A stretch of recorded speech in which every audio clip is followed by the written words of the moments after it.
Good morning, Azeroth. It is the 12th of February 2025. Grab your morning beverage and welcome to the stream. We're back on the Siren Isle today, knocking out some weeklies on our main and our mage for that Dwarven Earthen Heritage Ensemble.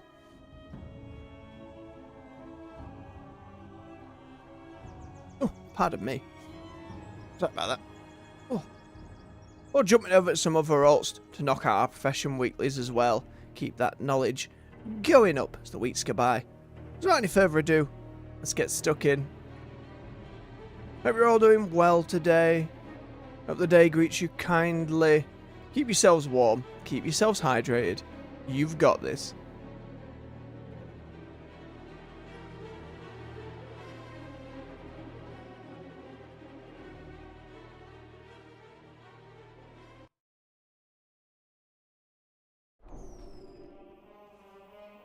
Alrighty then, let's get ourselves up and over to the Siren Isle. Reminder, folks, you've got about 2 weeks of Plunder Storm left. If you're still wanting to get that sweet, sweet plunder for the various rewards on offer.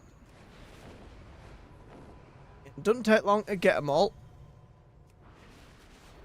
We got all of this new season's worth in about 3 days worth of streaming, so worked out pretty well.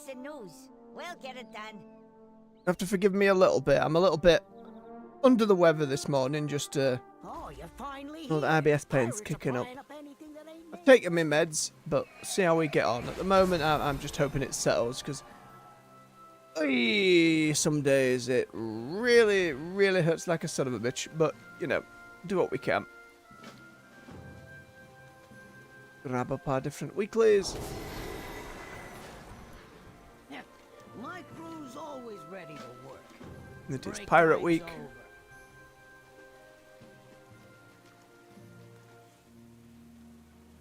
I'm soon going to have to change the mange transmog to be ready for Goblin time.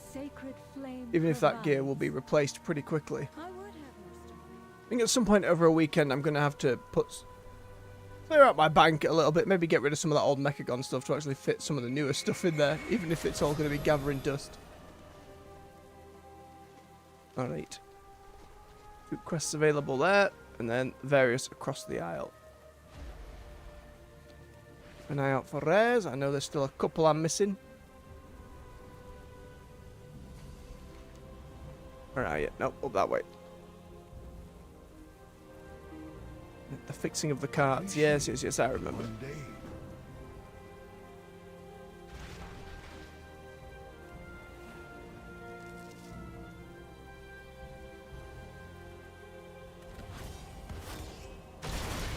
Knock those out. Remember not to get hit by ones behind me.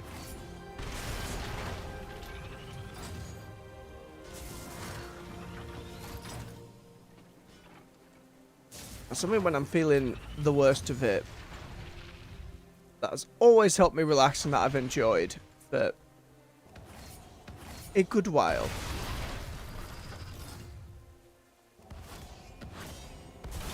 Is a D&D show. It's a little bit, it's framed a little bit less than your average D&D thing. It's called Worlds Beyond Number. It's with Brennan Lee Mulligan, Abria Iyengar, Erika Ishii, and Lou Wilson. The folks there at Dimension 20 you'll have seen on Crit Roll if you watch any of the actual plays. And it takes the tone of much more of an audio drama than it does in actual play, which I really enjoy. If you enjoy a good fantasy story and a good bit of world building, and the world of Umora and what they've crafted there, I feel is absolutely fantastic. Brings me back into my childhood in ways I'll get into, but essentially, imagine if in D&D they took the Feywild, right, and made it a lot more integral the rest of the world. Like there's a huge focus on like these spirits and great spirits who kind of affect the world in a lot more tangible ways, whereas in D&D I find the Fey are very separate and only come into, say, play, but these are much more intrinsically linked. Wizards of the Citadel on another side in one of the great nations. Come back with new story. Strange and powerful witches can create magics on the world. Got their own witch homebrewed class in there. Our three main characters are Ursulan, Ame the witch, and Sovereign Kedberiket the wizard. And I know the early episodes kind of start off with them as kids and gets into their journeys growing up together and then reuniting as they become adults. And there's so much wholesome goodness that then gets offset by some nasty political machinations and just some really interesting approaches to the world, how it's put together, and the major players, how they are viewed and affected by each party member. I find it really, really engaging. You can find all those episodes, the vast majority of them, on YouTube, and I highly recommend a listen. My favourite characters has to be the Fox, which is the witch's familiar, which functions a little differently than your average wizard companion.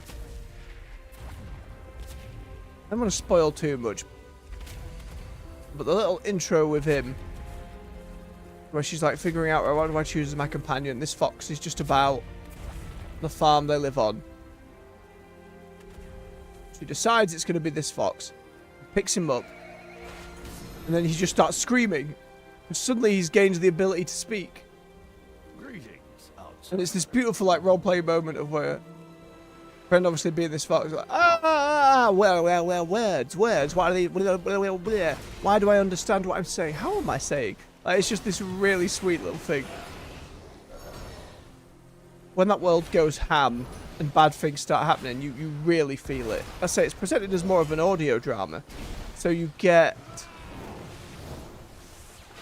a lot of like back production, sound effects, that kind of thing going on. And that really reminds me of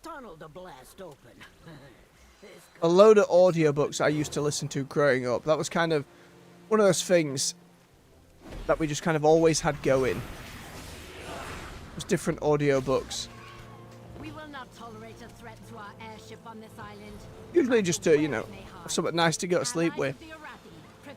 And stuff like a series of unfortunate events, which if you've seen the live action show or movie, as fun as they are, they do not hold a candle to Tim Curry's audiobook narrations, the ones he did. It was absolutely delightful.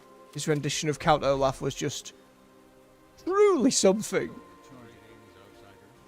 In the same vein, stuff like How to Train Your Dragon. Now, the modern movies are very popular for How to Train Your Dragon, obviously. But in the audiobooks, which followed the books a lot more closely, our main dragon, Toothless, was not this Night Fury, this powerful thing. Toothless was a common or garden dragon. Really baseline, like garbage dragon. And the interplay between Hiccup and his classmates wasn't quite so full of camaraderie. Like Snotlout was like a, not even a rival, just straight up a bully the whole time.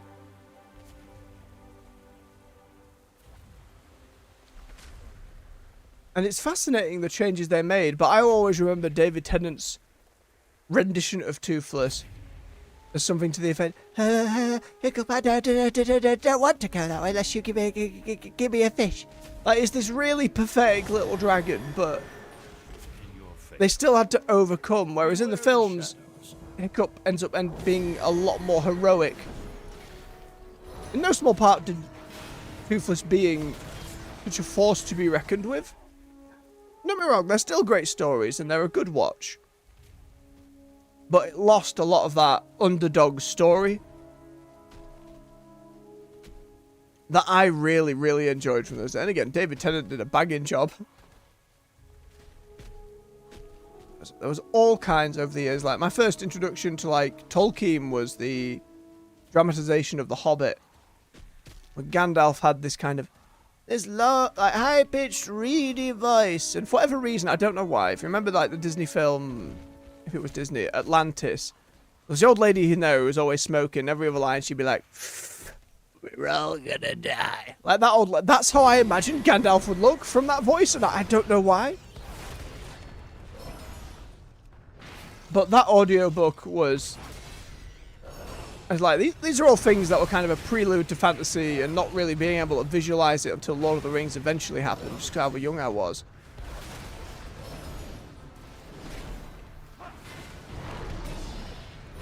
But there's something I wish I dedicated more time to these days. I just really enjoy. I know, like, for example, like Warhammer 40k has a huge number of audiobooks. Though I imagine they're not all dramatized. It's a lot of work. What's some of the others I remember? Was the Merlin conspiracies? I've no recollection of like the author, but I remember that series sticking out a lot. His Dark Materials. I think that's the first time I heard the word Baroque, which is both the D&D characters and this channel's namesake.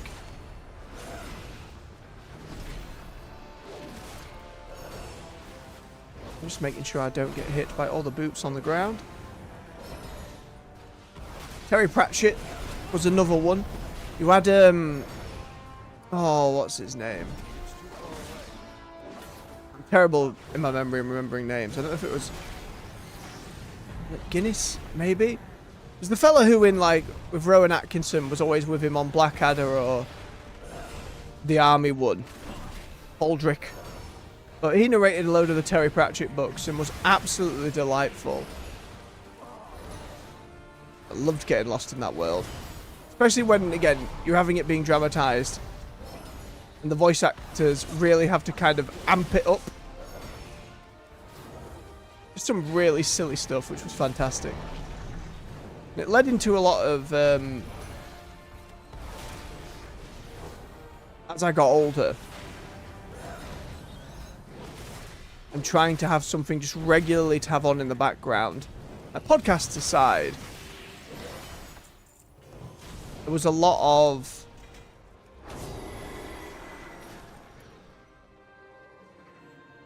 no, just checking me bounty. There we go.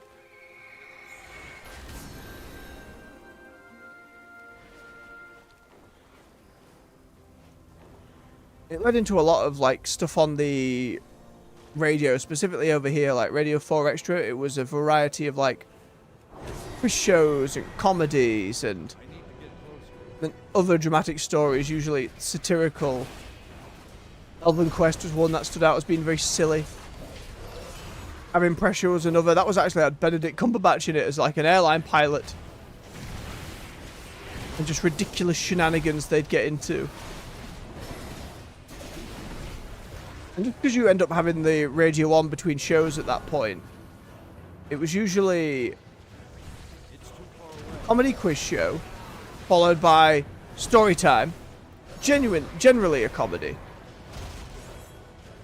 I think there's the aforementioned, or like Old Harry's Game, Vandy Hamilton. It was him playing the devil and just silliness occurring as they dealt with different scenarios.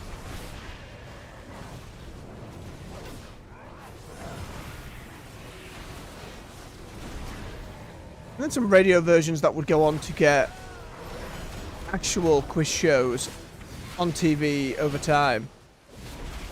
My favourite was always one called Just a Minute. So you had like 4 contestants, and the original host was Nicholas Parsons. Delightful old fella. And what each contestant had to do, you were given a topic, and then, why are we taking so much damage in here today? Seems wild.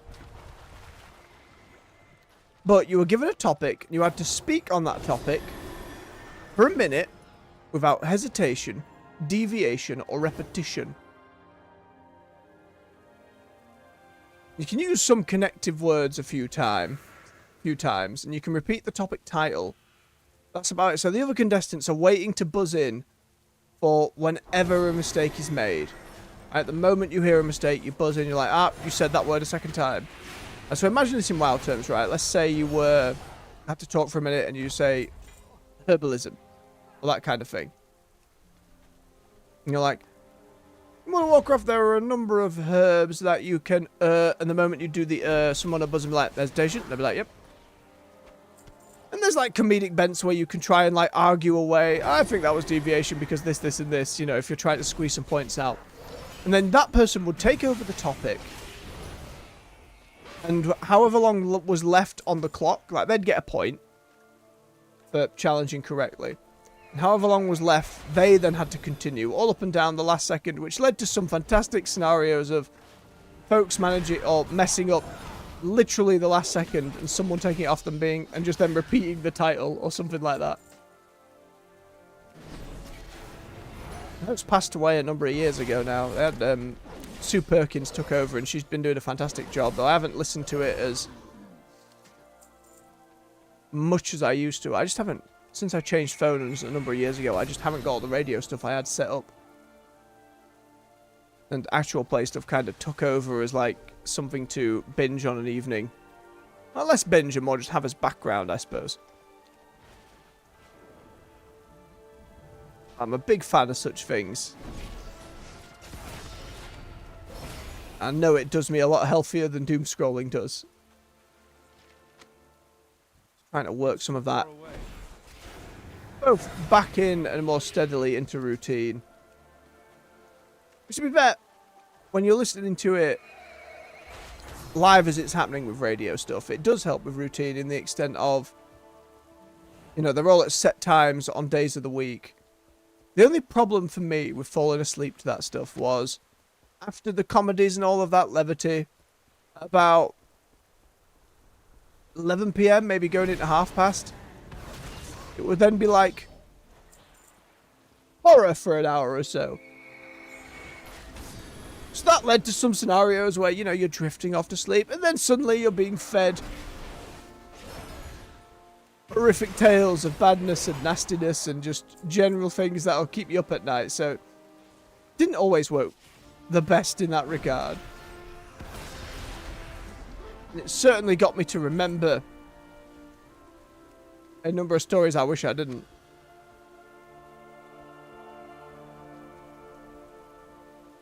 But I know there's a lot of horror lovers out there. Some of those dramatizations worked over very well. And I recommend it. It always reminds me of the War Between Worlds or War of the Worlds. When that first went on radios for whatever reason, I can't remember the specifics, but a load of people thought it was real with how it was being depicted. There's something evocative about audio-only stuff that I think gets lost a lot in this age of quick scrolling and the next thing always having something on in the background. I mean, in an essence, it still fits that same categorization. You know, you'll want something in the background. You want something to fill the noise, especially if you're like me and your mind just wanders in ways you don't want it to and you want to get it fixated on something else. I think audiobooks do fantastic in that. And obviously you've got stuff like Audible that been going strong for a while and you know they're doing well.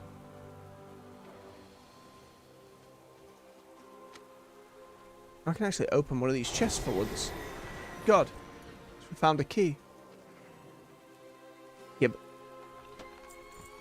I was hoping for more. Was that copper?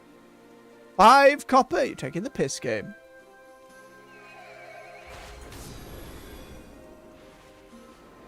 I need another book on here. Ah, there we go. Very good. Disrupt more forces. Gain meat. Can do that.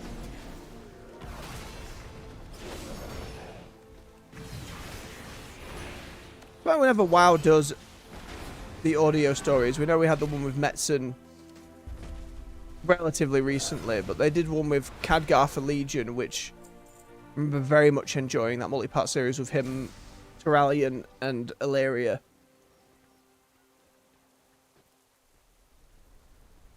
And I'm just very fond of such things.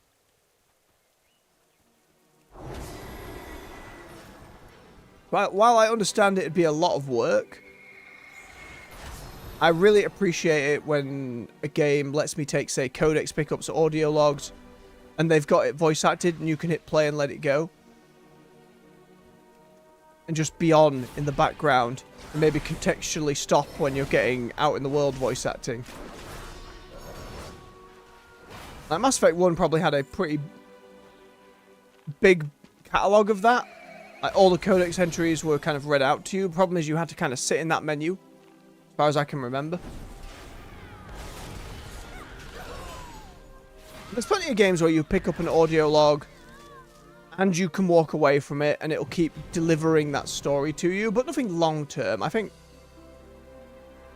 Metal Gear Solid 5 Phantom Pain, as much as it felt a lot less story focused than other games in the Metal Gear series, and there are a variety of reasons and takes to have with that game on its story, but the fact you could have any of the, what would usually be the codex entries, and those calls you'd get at the beginning of a mission on any of the other games, have them be delivered to you whenever you wanted. Like, you were just able to pick them out of your little music player and slap them on as you were out and about. And the game encouraged you to do so. And there's a lot of actual story in those that were really important to, like, the main plot of the game. But you could just turn that on as you were going about, and then I believe if any other dialogue that was important came up, they would pause or mute out, and I'd just like to see more of that. I know it's a lot harder, especially when it comes to the time it takes with voice acting and getting all that set up, to say, in a big RPG like your Skyrims, your Baldur's Gates, let's have every book have a little play button on it. So you can choose to sit down with it, hit play, and have it be read to you. But that's especially to do it in a more directed storytelling fashion rather than just word for word verbatim as well. It is not a small amount of work by any means. Be pretty cool though. There's considerations like audio file size and stuff like that as well when making games. So it's not quite as simple as that, but I know, as you can tell, it's a topic that means a lot to me.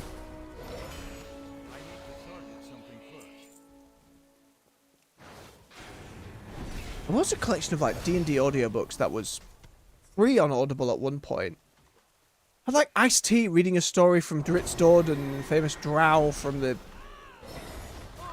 one of the D&D settings. But don't expect any special compensation. It's wild. You get paid just like all the others.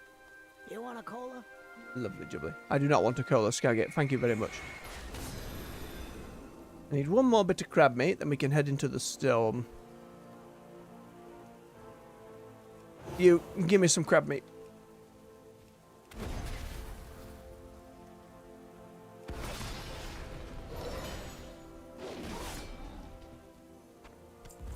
There we go. Let's get these handed in. For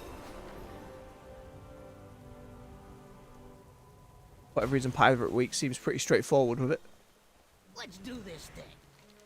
Back to work. The boss is Grab up all that flame blessed iron. We sat on at the moment. Only about 1,000. We're slowly nipping away at the remaining transmogs, but with assumably the next patch coming as Plunderstorm goes down on like the 25th, 26th, I think an educated guess would be that is when Undermine comes out. But apparently Season 2 is going to start on the How you doing, pal? Don't work too hard. the 5th of March. And the patch has to be out a week before then, so one would assume that 25th in the US and 26th over here is when the new patch is gonna drop. Come here, crabs, let's get you all burnt up.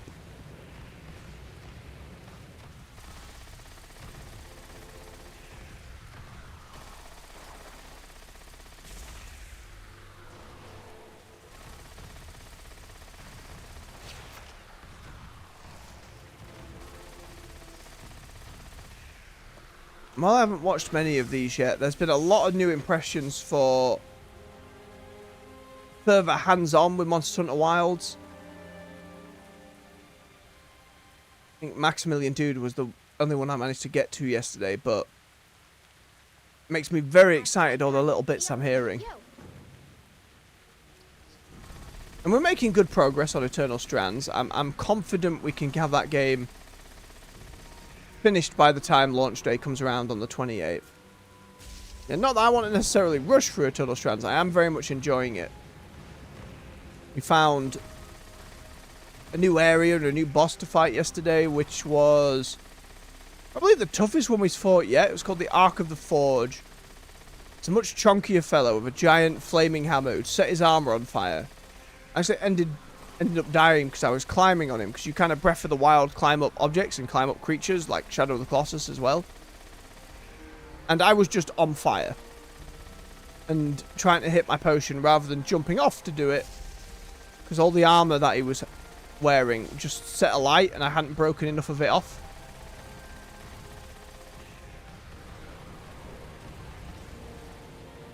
And then to gather this monster's strand, which is, for those who don't know, if you fight a monster in a specific way and target specific parts, you can then unlock this little area on them that you kind of climb on and can drain the magic out of to upgrade your magical abilities after the fight. And it will also just do in the boss regardless of what its current health is. So if you can really efficiently get to that point, it makes a lot of the fights quicker as well. You get a few less crafting materials. That's kind of the trade-off. But you want to do that on each one at least 3 times to unlock new magical abilities and then to upgrade said abilities. And he was just pounding about with this hammer, lighting everything on fire. Because it was the first time, like, once you've killed them once, you get a codex entry that kind of explains the extraction process to you. So you know how to fight it specifically to unlock those strands. But the first time you kind of have to try and figure it out, or just bring them down normally, you know, get health bar to 0 kind of thing. And one, I was like, right, that shoulder pad, there's a few extra plates on it, so I can kind of take them off. I assume that's where I'll need to extract, and I ended up being right. The other thing, though, was as the fight went on and he got hotter and hotter and hotter, and, you know, the armor would set on fire, more and more heat would be escaping the hammer. And eventually he'd do like this 3-hit combo where he would pound the hammer down a few times in different directions, and then these 4 different vents would kind of come off the hammer and start venting the heat. So you had to climb onto the hammer and start knocking out those different vents. And once you achieve that, then it would open up the strand on the shoulder. Yeah, it's almost like a puzzle element to the fights, which I really enjoy. We fought another one later and had it down at that point. I think there's only 2 more bosses for me to discover. Like the Great Foes tab in the Codex only has 2 more like unknown slots, so unless there's a sneaky one hidden at the bottom there, I imagine I've found all the others. And for most of them I've got that down. Like, there's an Icy Bird and a Dragon that both have like disable 1 wing and break something else on the body. For the Dragon it's break the 2 horns, and for the bird it is knock out both feet so it can't slam you to the ground and throw you off. I just end up damaging both wings enough where by the time I'm just hammering on the one, I've somehow damaged the other, or something's exploded nearby that's doing damage to it. And there were other effects that were really... there were 2 main things that were big criticisms of the game for me. The weather system and how, like, being in a cold and hot area work. It's very punishing, especially early on when you've no resistance. You're just walking around and taking a ton of damage. And actually exploring and fighting things in those areas can be a lot more troublesome. But as we've played more and got better, like, resistance gear for cold and heat, it's become a lot more manageable. To the point where it's almost a positive. Like, the second time I fought that Forge Arc, it was when there was a flash freeze going on, so a load of his armor had become, like, brittle and frozen. So it only took a couple of hits to break some pieces. Made the fight a lot easier. And the other thing is inventory space. Especially when you start. You've only a limited number of slots and there are loads of items to pick up and you need loads of it to do loads of different bits of crafting. It's a very simple crafting system, but it's customizable enough and straightforward enough that you can really kind of dig into it and experiment.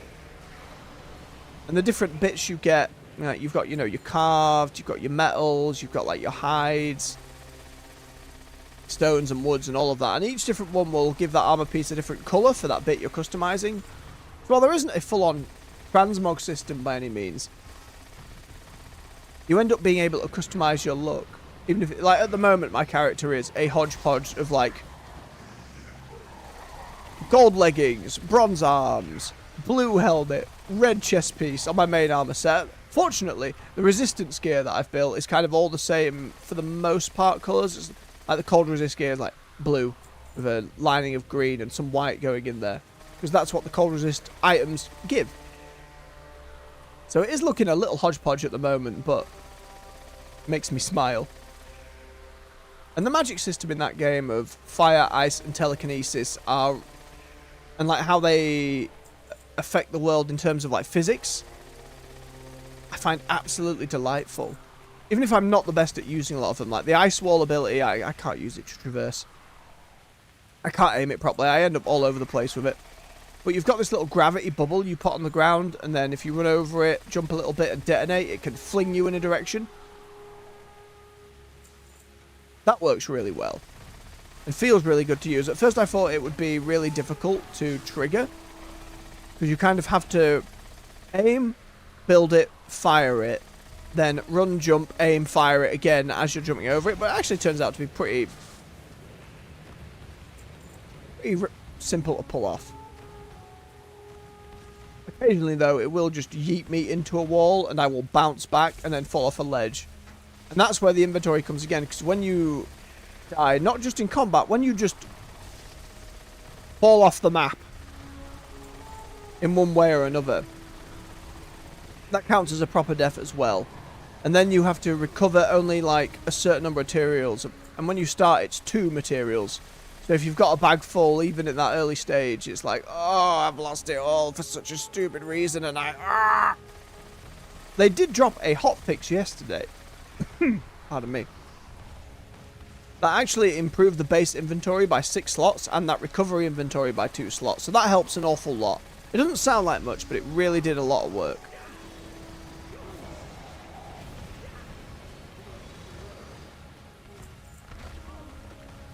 Six more % there.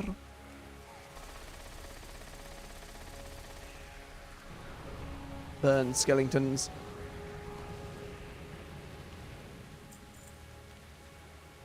Couple more. I just realised I can hit my other buttons while I'm doing the shield charge, and I am frustrated. I did not understand that before. Mind blowing. There you go, that's all legit. Let's get inside to deal with that last one.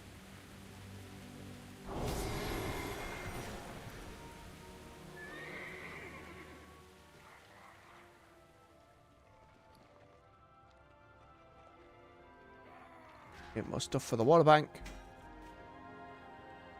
Not that one. Take me in. Have a quick swig of his beverage. Make sure you're doing the same out there.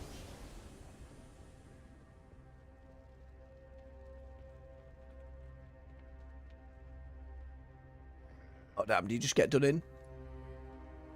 Alright, fair enough. He'll spawn any moment, don't you worry. Hunter with Omen Doggo.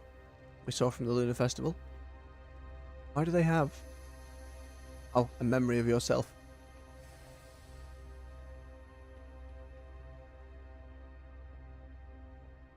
Ooh, yes, and now it is Lich King time walking. Which we'll investigate in other days, because we still got a lot of alts to level. My main concern is, will the buff from the past week's leveling You know, where if you do enough runs, you get another 30% XP buff. Will that still be on my characters? We'll be able to check as we're jumping over to do different profession work.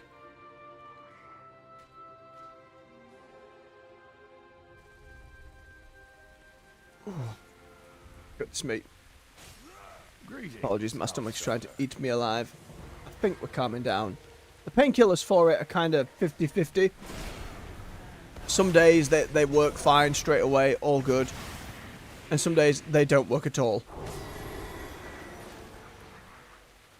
And stuff like paracetamol for like if I happen to have a headache or something as well.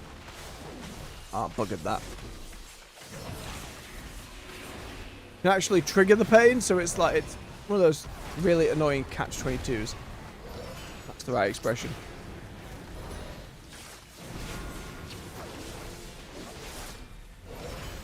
No crab. There we go. Ward it properly. Or interrupt it properly.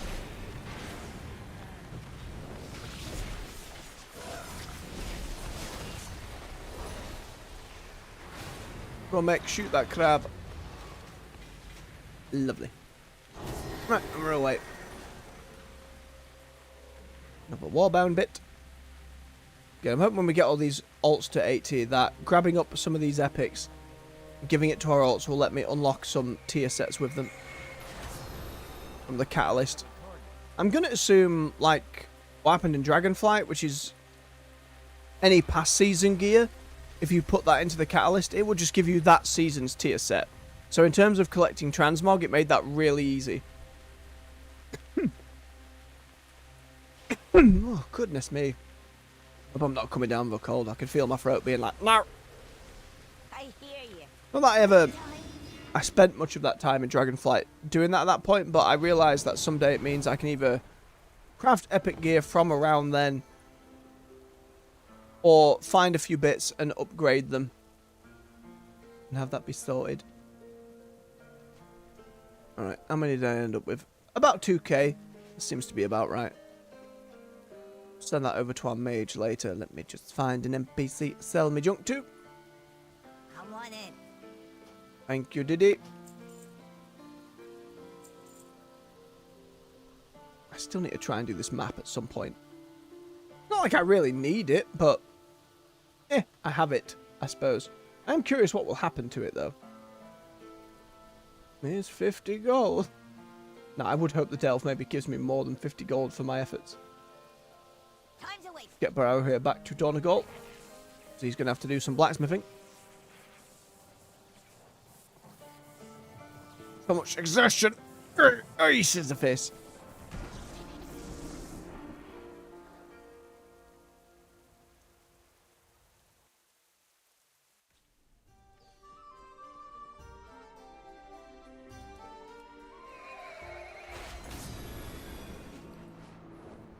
Drop those bits and bobs into the wall bank.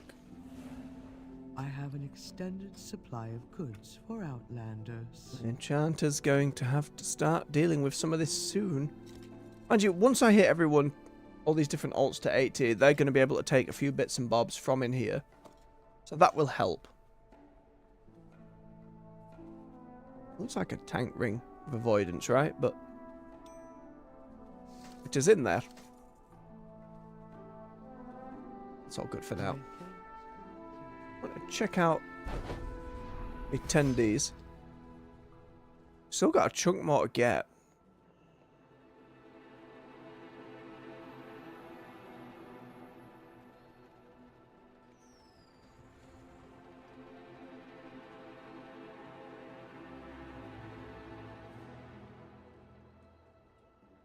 Gathering in Northrend. That's pretty good. Generally speaking, I've never had to think too hard about knocking out the Traveller's Log. What's the Darkmoon Fair still up? It just, taking my alts over to it feels a bit... There's a Plunderstorm one as well, which wouldn't take too long. I think we'll be okay, though. We've, like, 2/3 of the month left.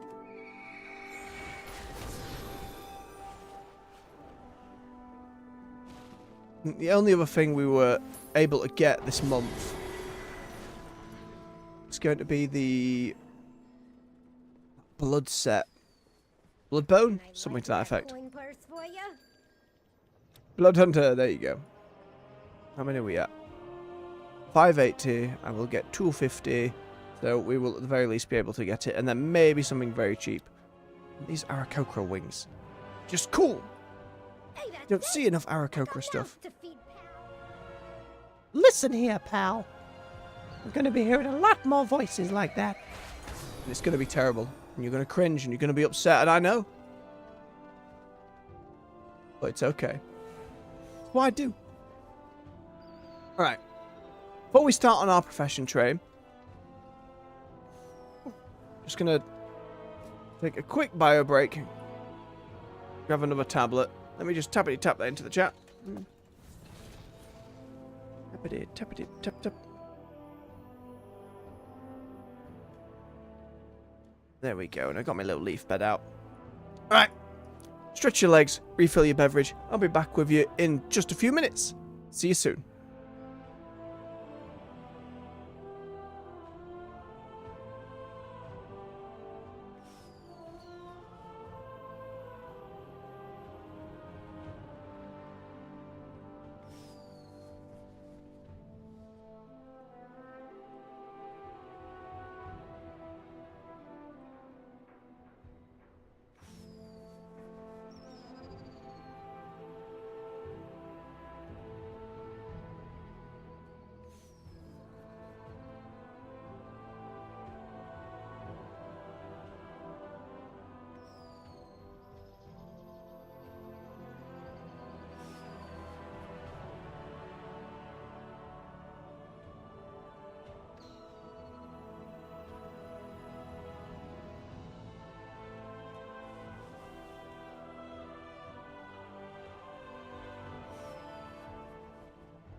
And we're back.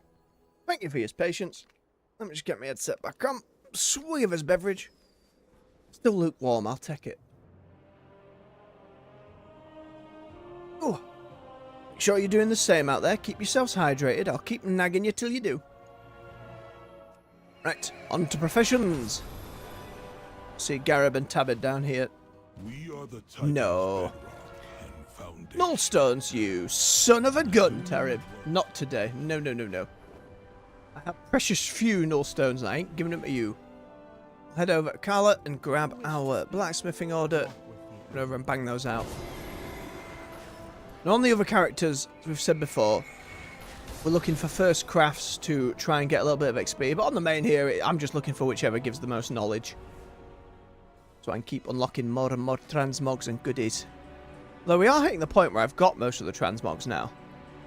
Or at the very least have them available to be crafted. Let's see. That's a single. That's too much. Shouldn't really be looking at the epics. Single. Single.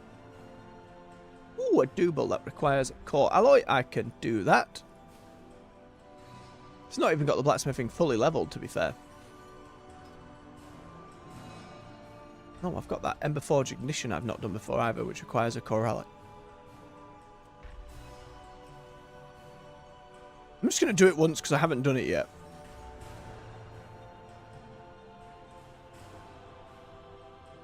Okay, I haven't leveled this thing up at all, but ooh, you get some shiny hits on the hammer. Okay, there's a 2-hour cooldown out of 5.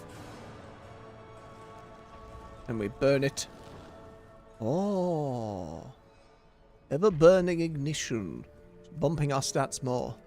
You know, I don't do profession stuff enough to really make the best use out of that, but you know. Make this framework. Concentrate. It's like 2 resources. If we get them back, we'd get them back. Oh, we don't anyway. That's fine. Let's see. Single. QT. Oh, singles. You're a double.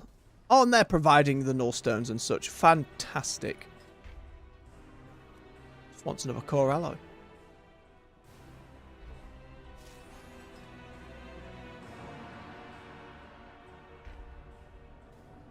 Getting a bit of gold as well certainly helps. Not huge amounts, but especially given it's NPCs rather than players, it's a little bit helps. I know some folks makes plenty of stuff on here.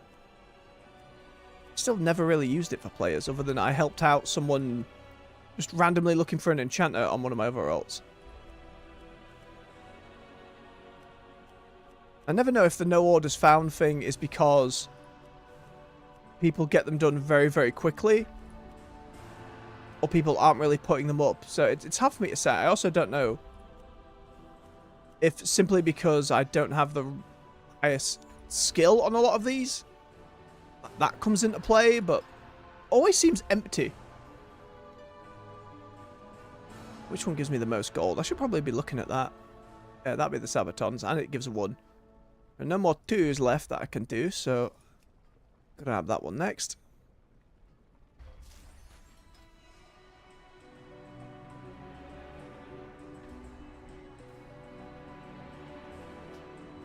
We'll get you some Sabatons. Great band. There we go.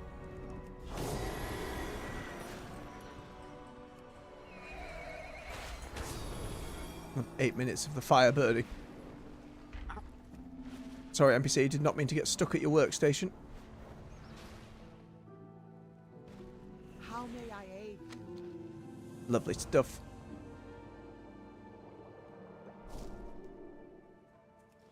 Don't forget to go to the mailbox, grab those bonus rewards. Nom nom nom nom nom nom.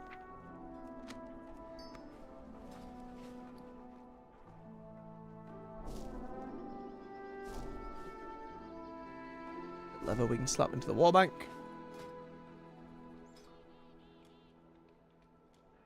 Okay, and we were going along this way. Because I wanted, I can't remember.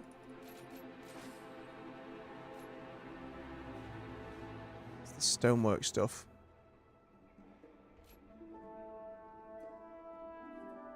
Yeah, again, because I've got... All that means I have each transmog unlocked. Forge thing was doubling down on that. Means of production was just like, oh, I can save material, I think was what I was looking for.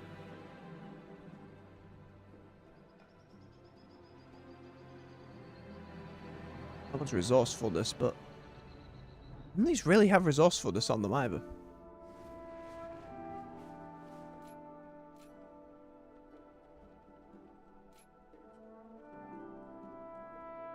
Multicraft's pretty good as well, but that's...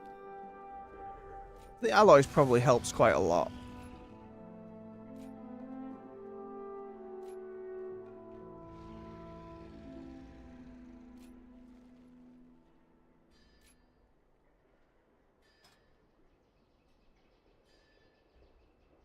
Because this one's all about using that forge and getting that buff. It's like... It's a positive over the top of the rest of it, you know what I mean? So it doesn't feel as important as getting the rest leveled out first. We end up having to create a lot of the core stuff, so I think learning this one and leveling this one up is probably the way to go next. Again, my main goal of getting all these, it wasn't to make the fanciest of fancy armor, it was to be able to make the pieces wholeheartedly. The biggest problem is that it all needs a bloody spark. And they don't really come easy to a solo player, sparks. I think maybe we got a few more from Delves, but don't quote me on that, I can't quite remember. Having the options there, it's more understanding that after an expansion is over, how easy is it to go and get all the sparks. Which I just have to do some research into. Because even if it's not something I make use of today, having such things available where I can just grab the transmog I want down the line keeps that door open. Alright, let's jump over. Start working on the ult train. Which the monk has now been added to. Oh, but anyone who's mining is not going to be able to hand in the Northstone, that son of a gun Tarib. I think I swapped my monk over to skinning. Yes, I did. Skinning and herbalism. The buff is still there. Thank goodness. I was really worried for a moment it wasn't going to be. But yeah, we got this mount from our time walking, which was awesome, by the way. I'm so happy to have gotten this mount. It's such a cool dragon. We'll snap and crackle for you. Gives me a chunk of XP. Oh, it's going to level me as well once I do the herbalism one. Very nice. Work cycle interrupted. Faith. Ding! We were going with Shadow Pan for the hero spec just because it seems just outwardly more damage, easier. Whereas the other one I like more thematically, but it just seems less reliable. Especially when this is the character I'm going to be going for the elite set with next time round. I think the more straightforward choice is going to be ideal. And before I jump over into the rest of the ult train, I do want to just go and have a look at the time walking RAF rewards, because I know stuff has been updated and I haven't checked the time walking vendors in a long time, and the couple I have seen I'm like, oh, there's a lot of new stuff. It's very nice. A lot of reasons to come and do these things and to grab your time walk badges. But I just want to take a gander. I assume it's in Old Dalaran. Probably check first. Where are we? Northrend, Crystal Song. Nope. Oh wait, there we are. It is in Dalaran. Fantastic. Make sure we've gone to the right Dalaran. I'm sure that's sort of aspect that can very much confuse new players figuring out, wait, where in the tile am I? Which version of the city am I in? Because again, once you know and kind of even understand it loosely, it's okay to kind of juggle and remember somewhere in your noggin. For new players, it must be a nightmare. And the time walking vendor is literally right here. Isn't that nice? Can I assist you? Be careful. Yep, that's the same 5 dungeons. Oh, Watch your back. and it's Ulduar. Oh Safe boy. travels. Can imagine that not going well. See you soon. Can't queue solo. Why? Why can't I queue solo? That's so frustrating. How may I Alright, help? let's check the vendor. Ooh, you'll get a flying carpet. Spencer. Oh boy. The Northrend Wolf model. Very silly.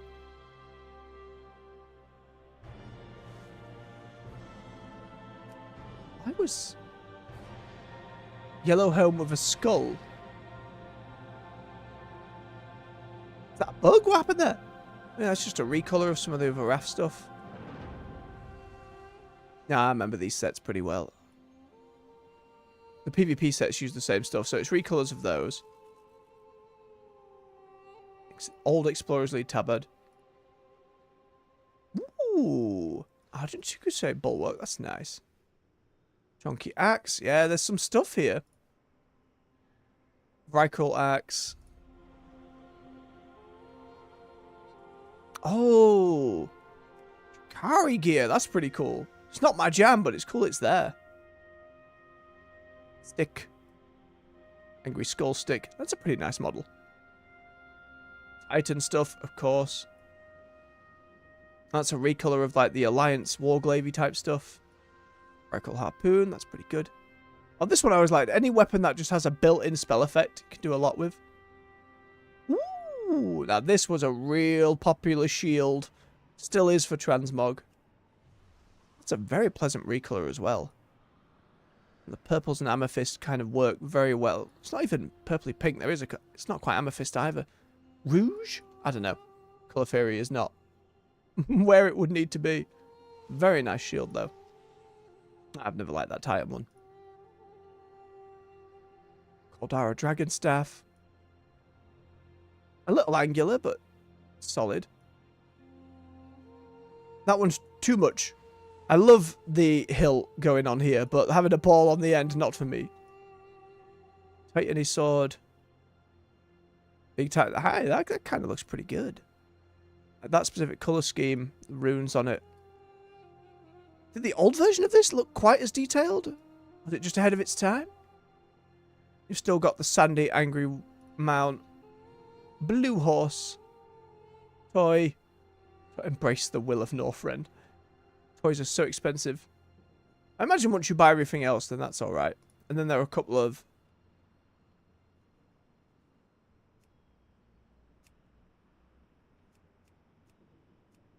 yeah, the different gear pieces. It's actually an upgrade. Upgrades won't matter that much. It'd just be buying them to have them because they're cheap.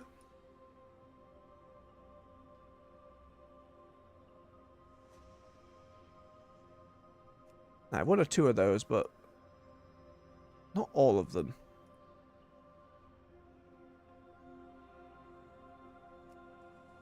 Alright, well, there's certainly fishing treasures. Wonder what that entails. And then your heirloom stuff. Again, you level up so quickly these days. It's a lot of badges when there's so much more on offer. Good luck. But with the buff still here and all of that, I think we'll be leveling our characters pretty quickly. Alright, for now today, though, let us continue this alt train. Toby! Need to remember to do the experiment to unlock a new recipe.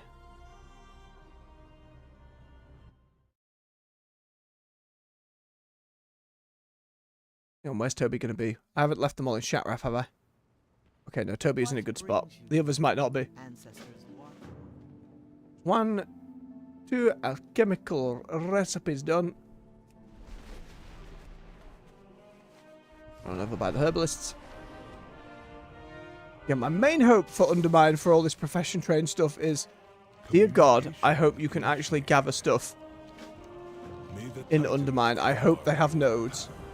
If they don't, my back-end supply is going to run dry real quick. Okay, so we want our experimentation. What have we got? Let's grab the lower. It doesn't seem to make much of a difference. I am running out of catalysts, though. A recipe, tempered potion. Okay. Right. Yeah, we're looking for first crafts. And then...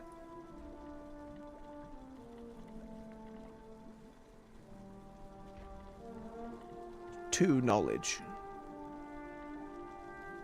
None of these appear to be first crafts. Just triple checking. Well, the recipe unlearn would be, but there we are. Right, that's a double.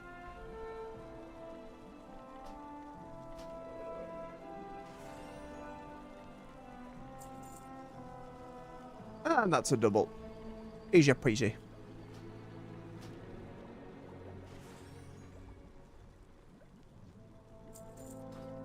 There you go.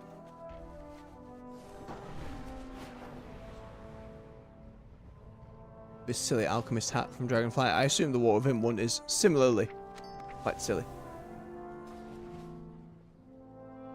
There you go, Kayla. Sorted. Grab up the knowledge.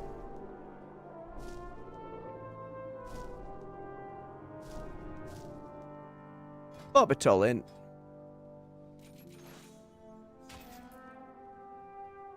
Okay, I was just unlocking the different bits of plants.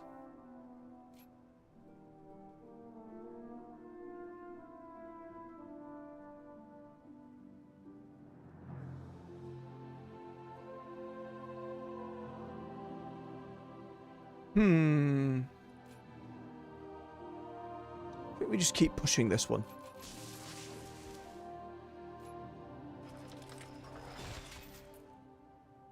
Go. Let's drop our other stuff into the wall bank because we're lazy.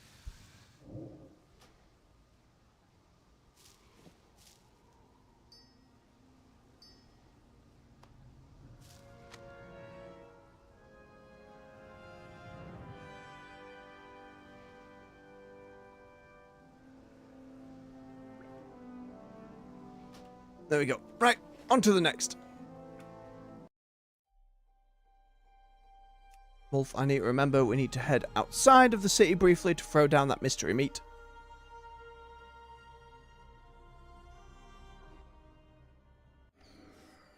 Oh, I needed to on Lucia as well. Oh, she's in Northrend now. It's fine. They have that sharpen the knife skill to guarantee a slightly rarer drop. Oh, another ding.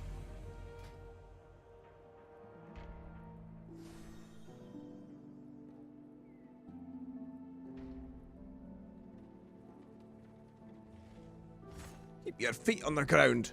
Do that one. 2 more bits of elusive bait. Not hard to craft, right, if memory serves.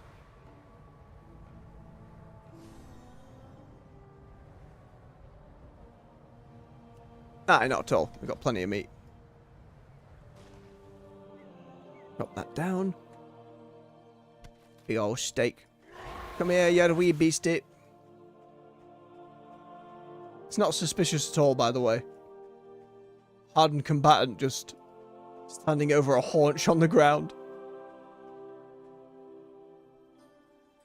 Aha! It's too far away.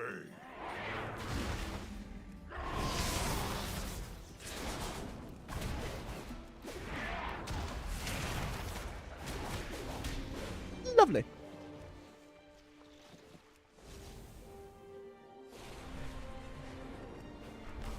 Noms acquired. Not first acquired, I suppose I should say.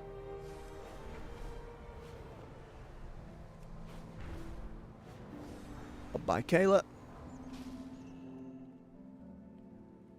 I've been expecting.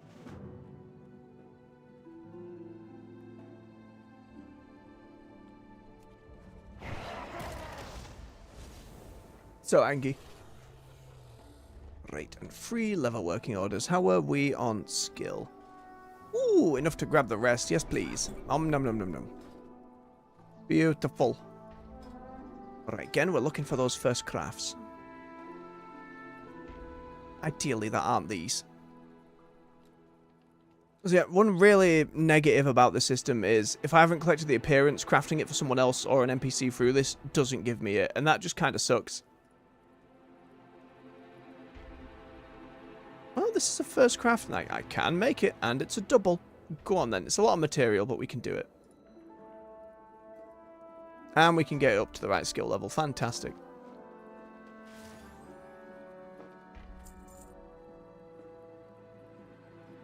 Single. Nope. There's a double. It's not a first craft. Let's keep checking. That's a first craft.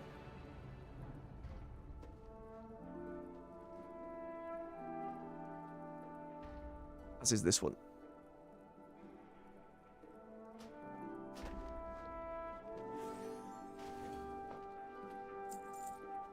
Lovely. And then we will do the one for the double.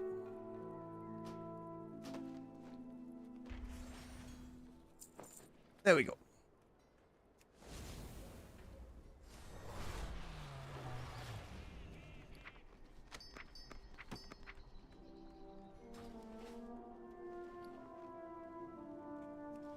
You wish to speak? May the eternal Thank you, Caleb. sun shine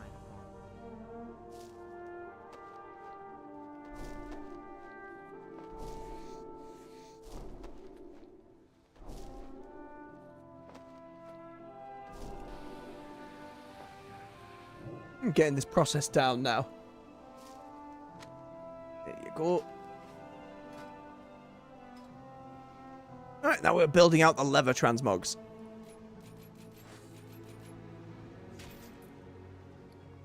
$275. I can probably get a little bit from the other tree. Where are you? Randall, if you could give me somebody... Oh, it's only the 400, 200. And a little more for the lever working. Alright, we'll save up for that. Alright. And again! Engineer. In Shatrath. Oh no. And I'm going to assume that the time walking NPC in here is now just vanished. Wait, did they change it? Are they just available now constantly? The one in, the Cataclysm one in Stormwind was gone. Hello. Maybe they're only here while Turbulent Time Ways is up. I would just hope that they're here consistently. Because again, I see no reason to limit players able to discover that for new players or players who have come back and like, oh, I've got some Time War badges. To go and spend them. I suppose we'll find out when the event ends. If I remember to notice it. Alright, gear's a little hodgepodge, but it's fine. Still need new shoulder pads. We're not going to see Tarib because he's trying to rob us blind today. I've been expecting.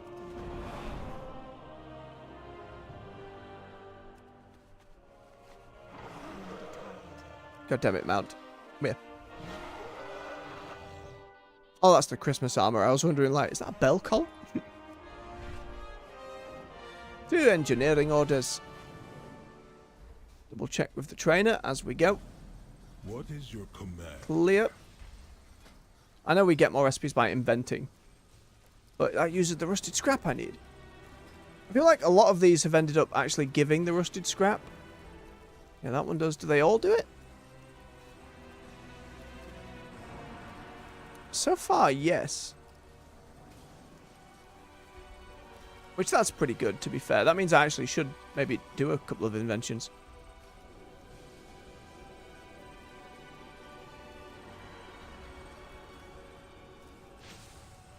Or at least one. Because then it starts that cooldown. Deploy a device that can be activated by you or a party member when crisis is imminent. It will attempt to resurrect all allies. An irresistible red button. I love how it says it will attempt to resurrect people. You can't really rely on that, can you? Very silly. Alright.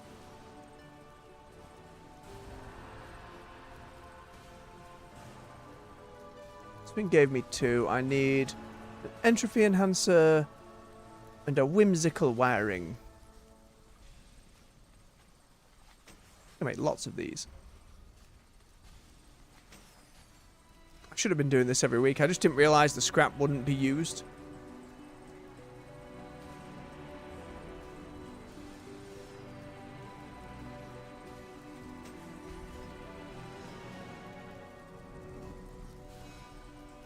There we go. See if we can find another double. There we go. I didn't see any first crafts in there, unfortunately, but such as it is.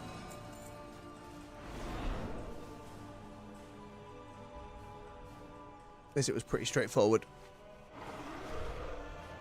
Just at some point we're going to have to go find more scrap.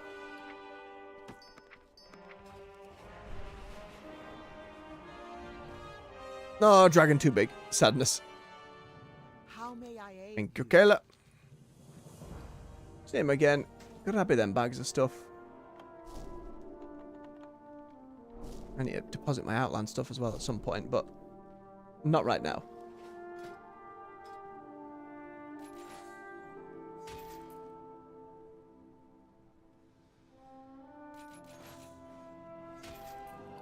Acuity, I'm looking at 260.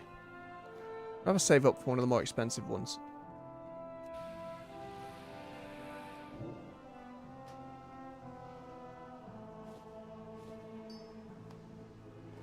That's engineering specific. Rest can go in though.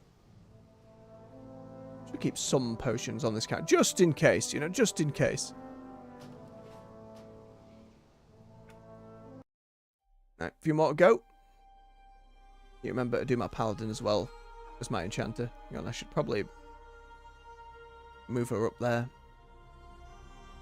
Alright, hunter and jewel crafting. Who's also in Shatteraf, god damn it. Is okay. I love this Draenei Hearthstone. If you haven't done the Heritage Quest, do it just for this Hearthstone. It's fantastic. Delightful sci-fi vibes.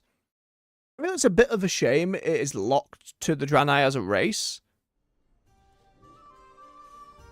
I assume maybe Lightforge get access to it? Don't know. Speaking of.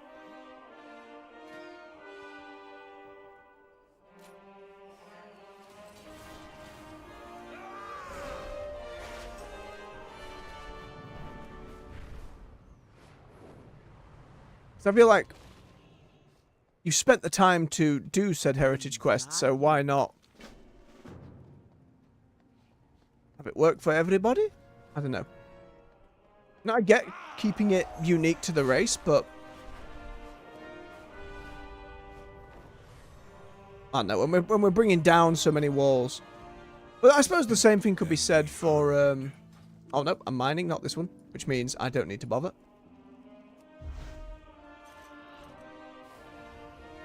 You've also like the Tauren stuff as well, and even on the mage we'll be doing later, we'll be back on the Siren Isle trying to get some of those storm crystally things. Alright. Any doubles or first crafts? Well, there's a double. First craft on the emerald. Not a double, but I'll take it. That's a first craft too. I need marbled stone. That's a first craft too. Okay, marbled stone. Can make, I just need pebbles. Is that prospecting a chunk of bismuth?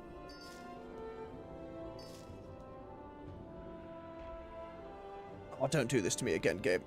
I got loads of bismuth.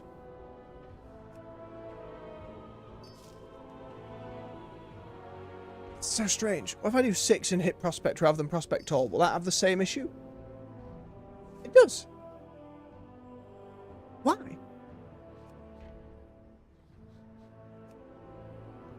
Is that going to be across my various gems? It is. Oh, weird bug.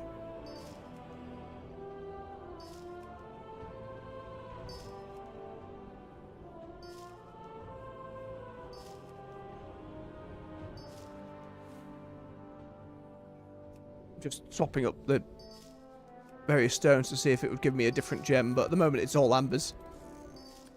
Most of the time. Right, there's 10 marbled stones.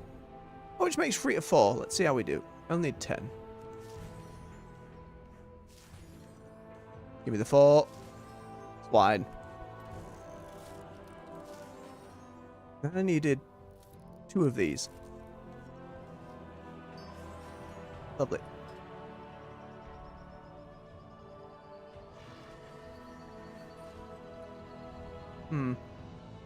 Should have kept that in mind. What did I bugger to do that? You didn't need any. You didn't need any. Did I just not have those 3 gems to begin with? Maybe it's the higher rarity, or... That just gave me pebbles.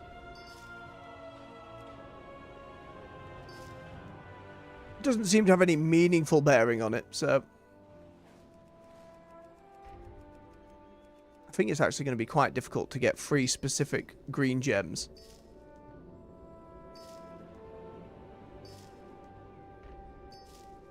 See if 20 actually gives us even 1. I don't want to spend all of my bismuth just praying for that specific gem to get a first craft.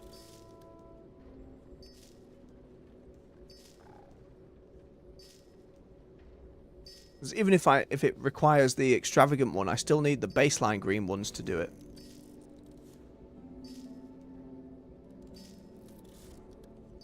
Sadness. Okay, what else can we work with? What was the one with the lens?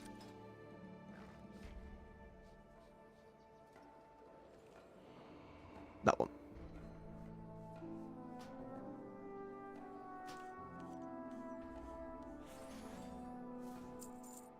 Fancy Paladin using a mixture of the Dragonflight stuff.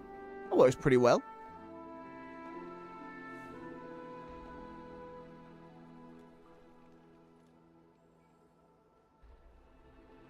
Did he provide the material? On this one it provided the materials. That's what I was looking at. Okay, that works. I actually need some crushed gemstones.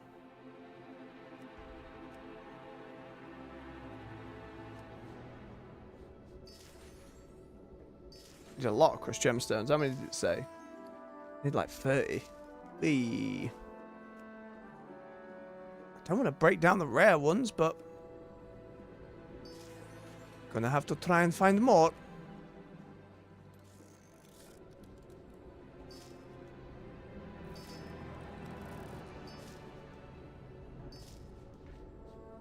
At least this can also give me some, potentially as well.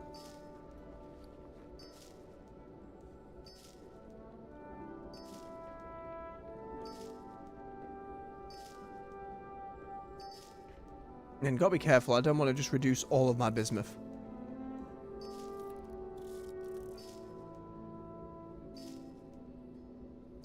If I can get 3 more of these ambers.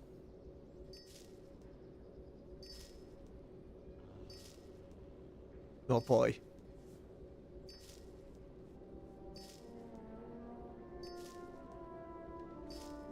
Put all my points and specialization in prospecting as well. So far. Okay.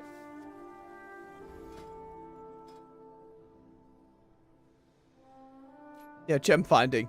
Going really well. It's then we have to level up each of these to try and...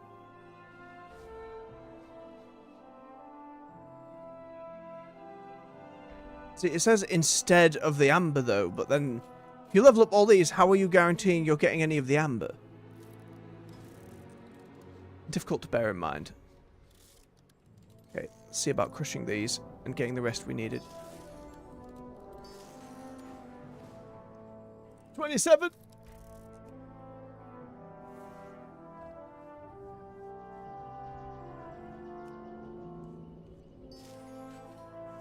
Oh, blue gave a lot more. Very nice. Should be all we need, though.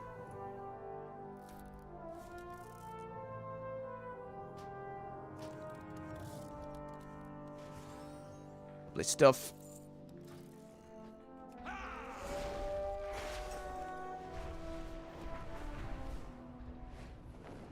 He is starting to look hodgepodge now. Still like the mix of shoulders for the Draenei here with the heritage set and the purple cloak on the other side. Yeah, a few more stuff there. Okay, the rest can go. What brings you here? I think we save that up for 300 or 400. No bonus mining ones, of course, but we can keep going on these. So, I mean, I had less of the green, so I guess I start on this side. Hang on a minute.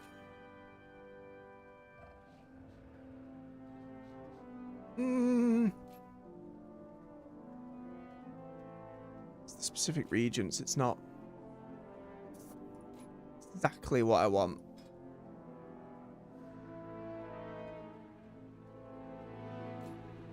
One day when they start adding more rings and stuff to your transmog, like we were seeing with Cersei's ring on the Siren Isle, maybe at one point this becomes a transmog thing, but at the moment, not so. Oh boy, I forgot about the gem cutting tree.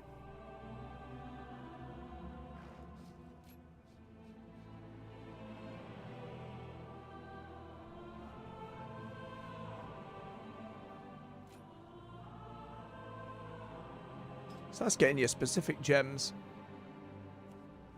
I assume by cutting gems, it literally means when you're putting them apart, because that's, you know, it requires a gem cutter. So that's how you get your stats up on all of those, but... Oh! I can craft that for myself. I should probably just do that before I forget that it exists. And I will apply those points in a moment. Let me just grab this. Always worth checking when the class can make its own equipment.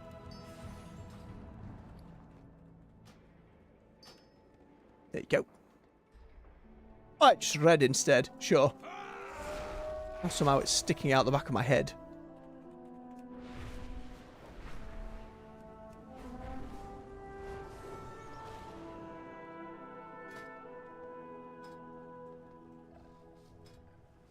Oh, I got it to 50 as well. Nice.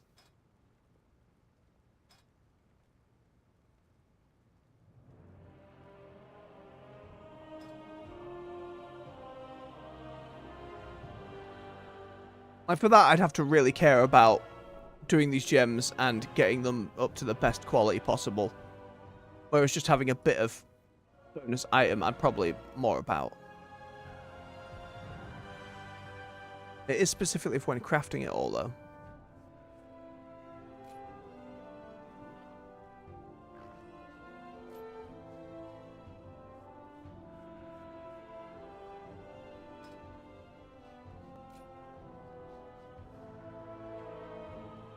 Oh, but this is where those hordes of gems are. Son of a gun, those were really useful in Dragonflight. At least that's what they seem to be. Do gem cutting next, then. But we still got a lot more in shaping to do.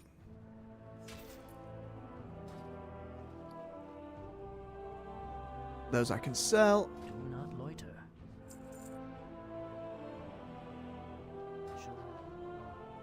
Rest into the wall bank.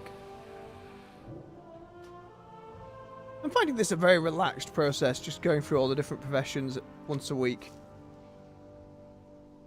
Oh, and I can learn that as well now. PvP ring.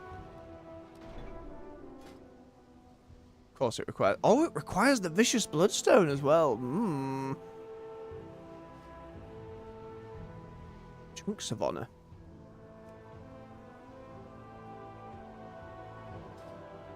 Right.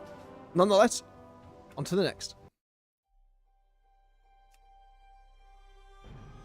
Tailor and Inscriptor. This one's so fiddly. Also in Shatrath.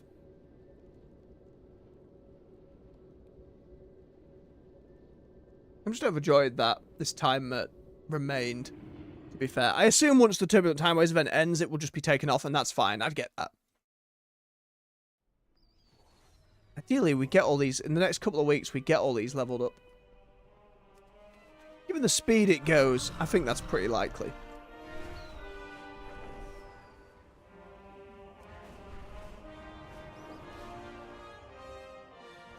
How may I aid you?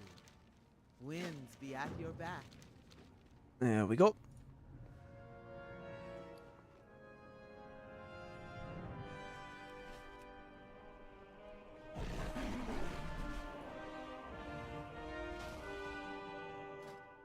Oh, some new bits there for me as well.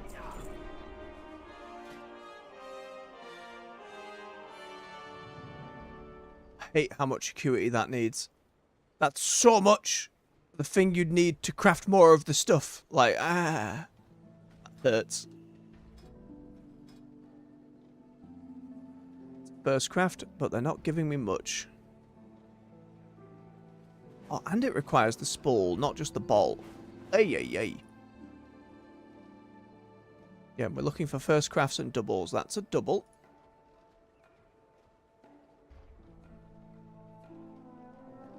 That's a first craft. 2 bolts.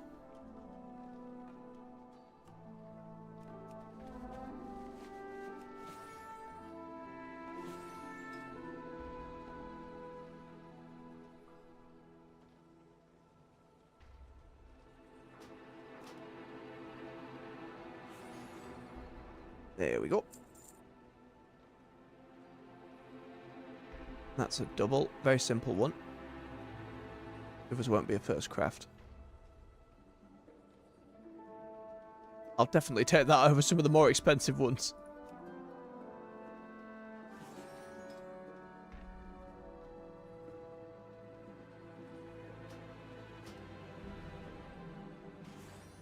Kamuko, there's your bandage. That's got a 2, and they're giving me the other stuff. Fantastic.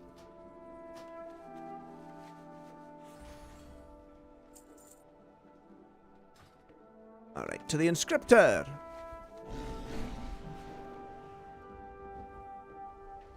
I can somewhat understand how professions equipment, combat equipment. Explain to me these goddamn cards.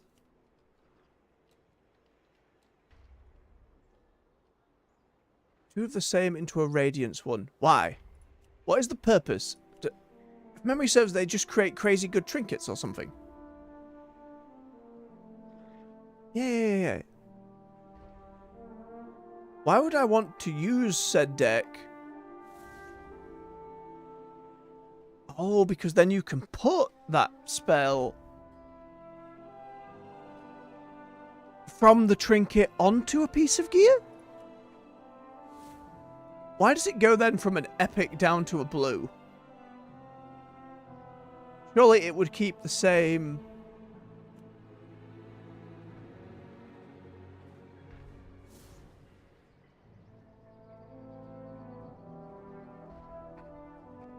Oh, I'm not finding these as enchantments because you then have to craft the weapon with them.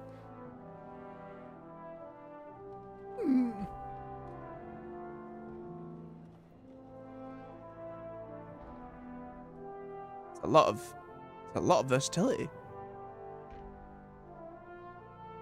Fascinating.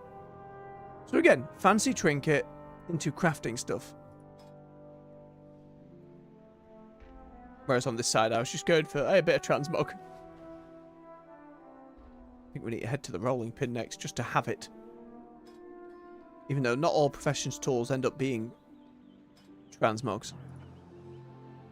Near recipe. Again, first crafts first and foremost.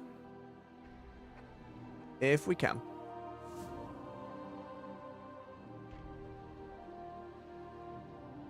Nay. Alright. And ideally, I'm looking for doubles. That's a double. Ink and a cipher.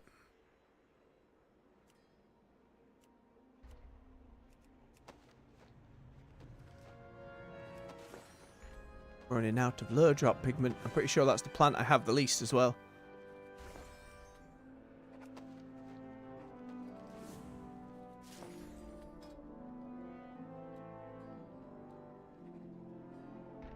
Concentrate and boop. Lovely stuff. That's a double. It just requires a cipher.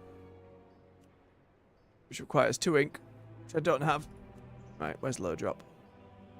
Yeah, look, I've got sod all low drop compared to everything else. Oh, dear. I'm going to have to get some more. The first plant I actually have to end up buying. I wonder if that's because it was just... If it's a rarest board, or maybe because I spend so much time in the Isle of Dawn, maybe they were mainly in Hallowfall? Potentially. Where were you? There.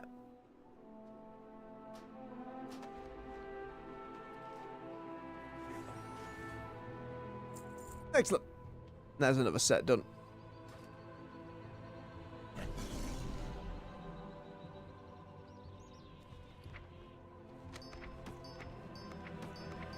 Oh no, my body's screaming at me. No, no.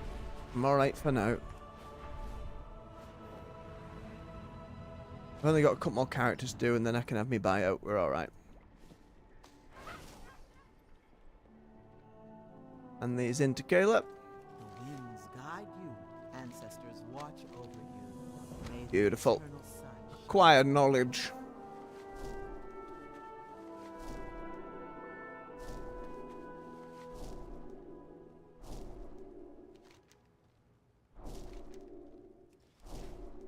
Alright, now where were we with it?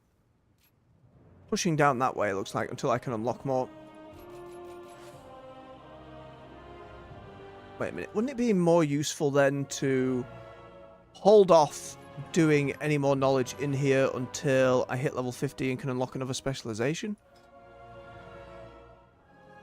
It's just so many and inscription has always confused me, let alone wherever it's at now. This is all the cards and stuff, so ideally this is the one I want to go for. Where are we at? 47. Can't make sod all or bump it up quickly, and we're running out of stuff. I think it will save the knowledge, though.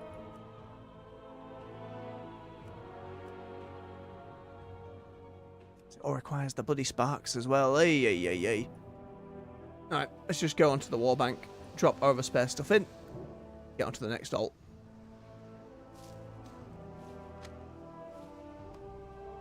Lovely. Cap more.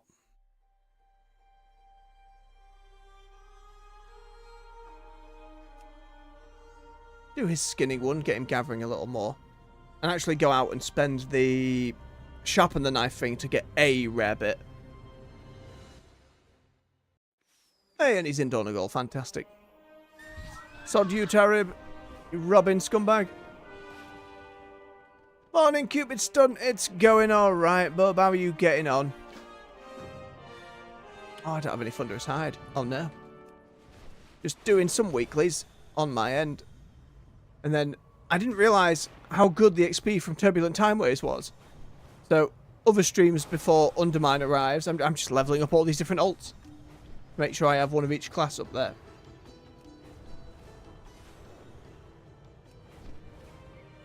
This way, because I know there will be a beastie. There you go.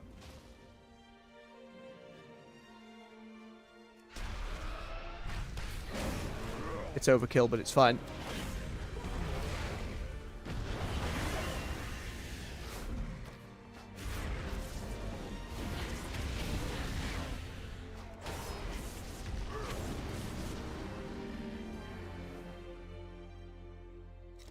Okay, and then we sharpen the knife.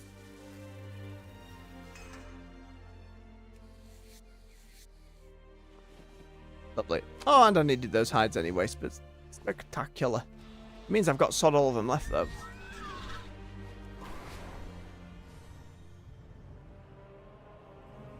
Should be another level as well, though, potentially.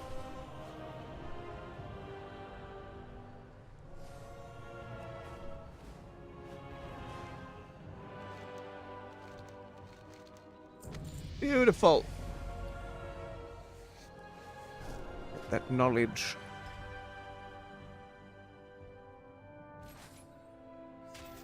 Pop in a new talent.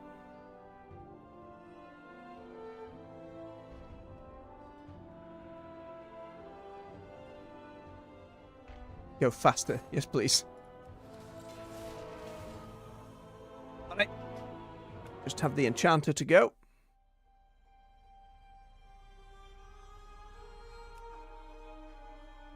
I do need to get Raishan over there, so she can start skinning and doing stuff too, but another day. She's been added to the list of alts to level, but with time. And I won't be leveling this paladin in the same way as the others, because I'm not too bothered about having the same class be maxed, but she's my enchanter. Do you have a query? The core I should have that must much storm be dust. protected. Lovely. More knowledge.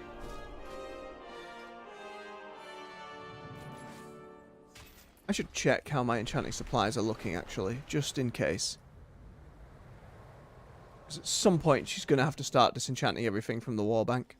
My directive is to serve you. One bit of storm dust. Oh, no. Oh, aye, sod all. We're going to have to be getting rid of some of them greens. My directive has... Look, over the course of this week, we get everyone else up to level 80, though.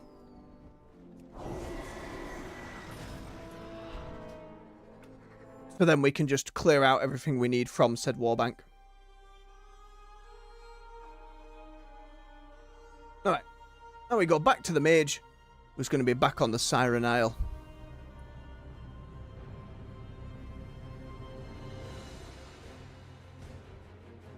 I'm enjoying them more than I thought I would. I really like Frost Death Knight. Just how it feels to play. Finally here. Pirates are Monk, I'm well aware, that's the elite PvP set I want next season.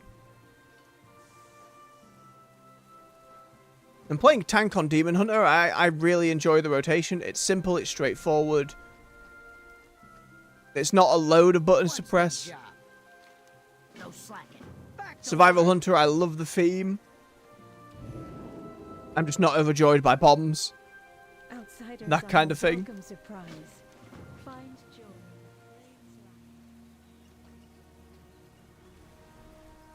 There's certainly stuff I'm more engaged to play along with a little bit, but it's remembering them all and balancing between them is very difficult. And once Undermined comes out, we're going to be on the main for quite a while. So it's a bit less of a bother. Well, certainly stuff I want to mess around with. I always enjoy playing my Fury Warrior, but it's nothing crazy, you know? Before I jump on with more Siren Isle, because the main reason we're here, besides just earning more Flame Blessed Iron for the Transmog, is this one, which is another ensemble set for our dwarf. Alright, that's the only elite set I'm wanting next time, Cupid. Out of all of the data mine sets I've seen for Undermine, and there are some absolutely beautiful sets, but the only elite colour, Get your feet apart moving. from maybe the Druid one, because it is that goldy, paladin-y type colour, but it's a little more rotted, natural yellow than shiny gold, so I'm a little less bothered, to be fair. But the monk one with that shining gold dragon head and the white like thing flapping off the shoulder, absolutely.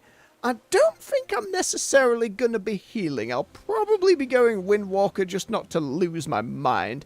Don't get me wrong, healing's a possibility, but that would be a whole other level of stress that I don't know if I'm ready for.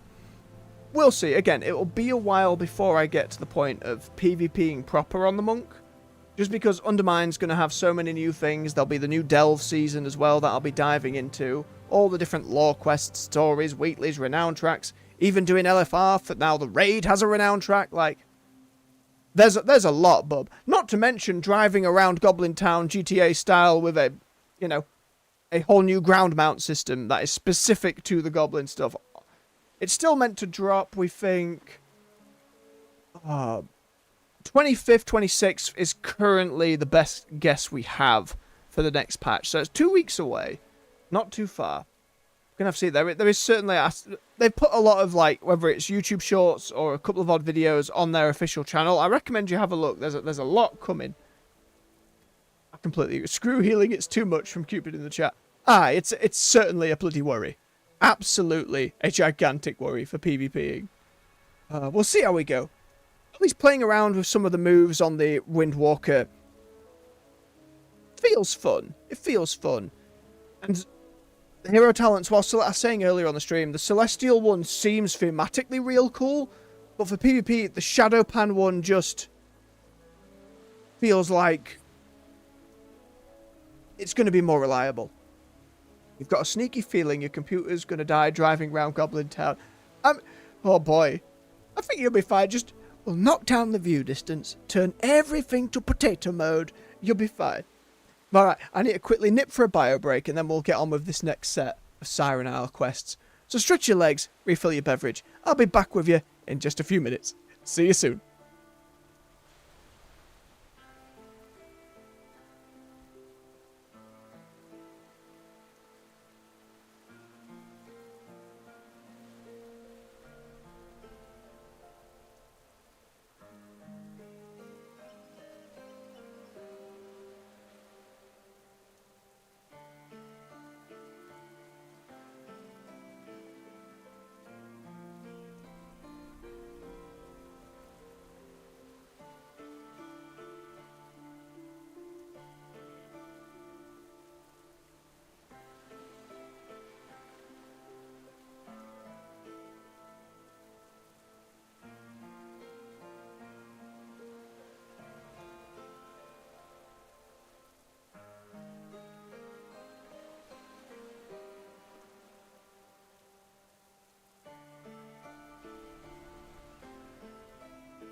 And we're back. Thank you for his patience. Let's get out there. Now, one thing I'm not sure about is if I can just enter the storm phase regardless of doing these other quests? Yeah. Cannot. See ya. Alright, so we have to unlock it then. It won't take too long, and I need the Flame Blessed Iron anyway. It's just, if I wanted to really focus on the ensemble, I was curious if I'd be able to just go in and do, but alas.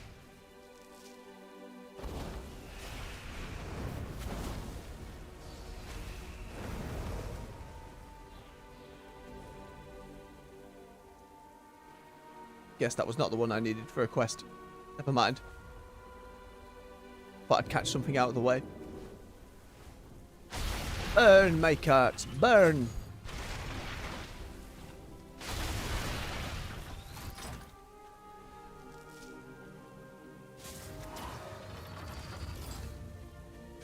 Some of the new releases that have come out lately, by the way, folks seem to really be enjoying the new Civilization. Again, a little too... It's a little too much for my sensibilities, let's say. It's a lot of data to ask and keep in mind. But I'm glad folks are enjoying it. And Kingdom Come Deliverance 2, in a similar vein, when you try and go really realistic with something, I'm more... prefer the fantasy side of things. I could probably get lost in that story, but all those little tasks that the game wants you to be doing, like cleaning your armor and blacksmithing, I genuinely actually quite enjoy and lose myself in. The only problem is that I then spend huge amounts of time doing that stuff. I can't imagine it being necessarily the best on stream. I'd have considered the game if it wasn't going to be such a packed month. Obviously, Eternal Strands is still going on. And Avowed's coming out on, like, the 18th, which I do really, really want to play. I really want to play that game. But I can't start a giant RPG like Avowed and then want to get into Monster Hunter again. At the moment on the channel, I'm sticking to the one game at a time for the evening stream, just so I can focus on it and not forget stuff. And I'd rather jump into Monster Hunter first and then get around to it. Have I seen Marvel Legends? Is that the other mobile one that they did? Tried Marvel Snap for a while. I enjoyed it until collecting different cards became a gigantic chore.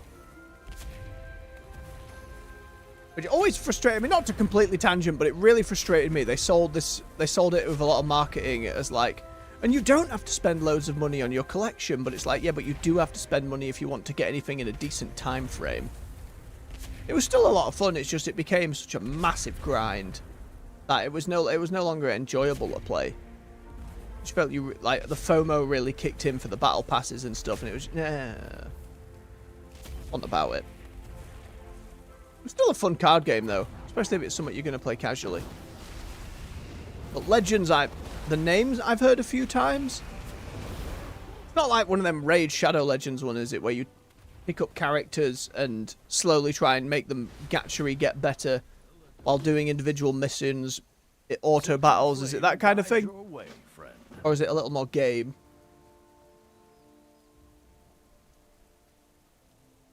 Oh, you mean Marvel Rivals? Yes, I have played some Marvel Rivals. I think it's pretty good. And as someone who loved Overwatch initially, and honestly, I still enjoyed Overwatch quite a bit when folks really didn't like it.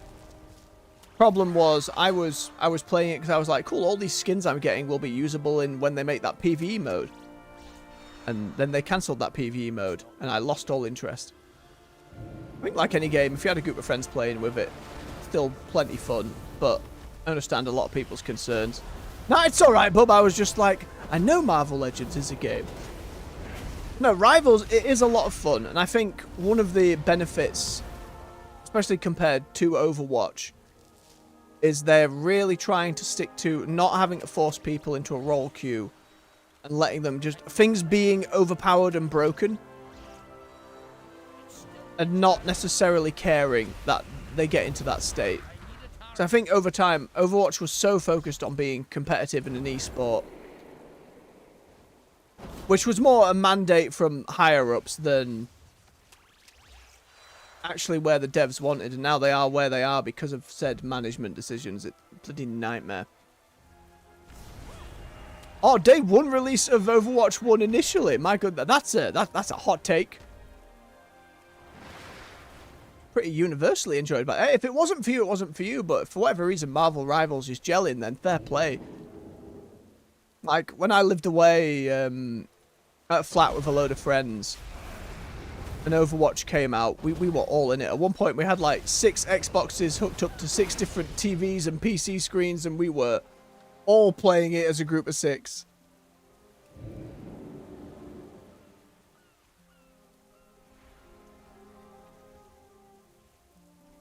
Which was a lot of fun as well, but it's a very different scenario compared to when you're just playing solo.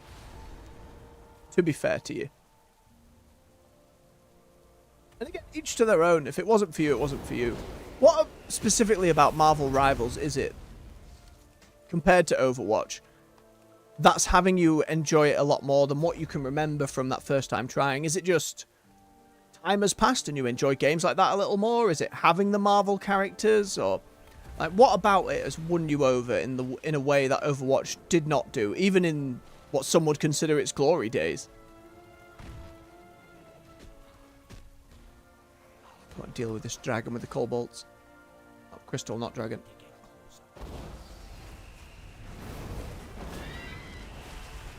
Burny fire. Wrong button, but there we go.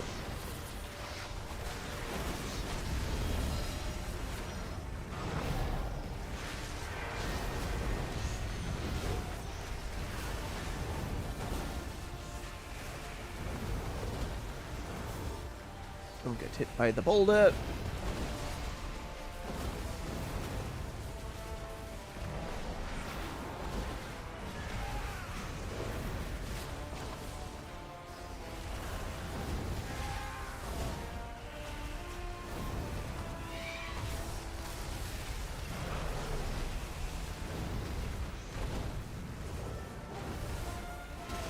From Cupid in the chat. I think it's having the Marvel characters, to be fair. Just the feel of it. Like, play Warframe.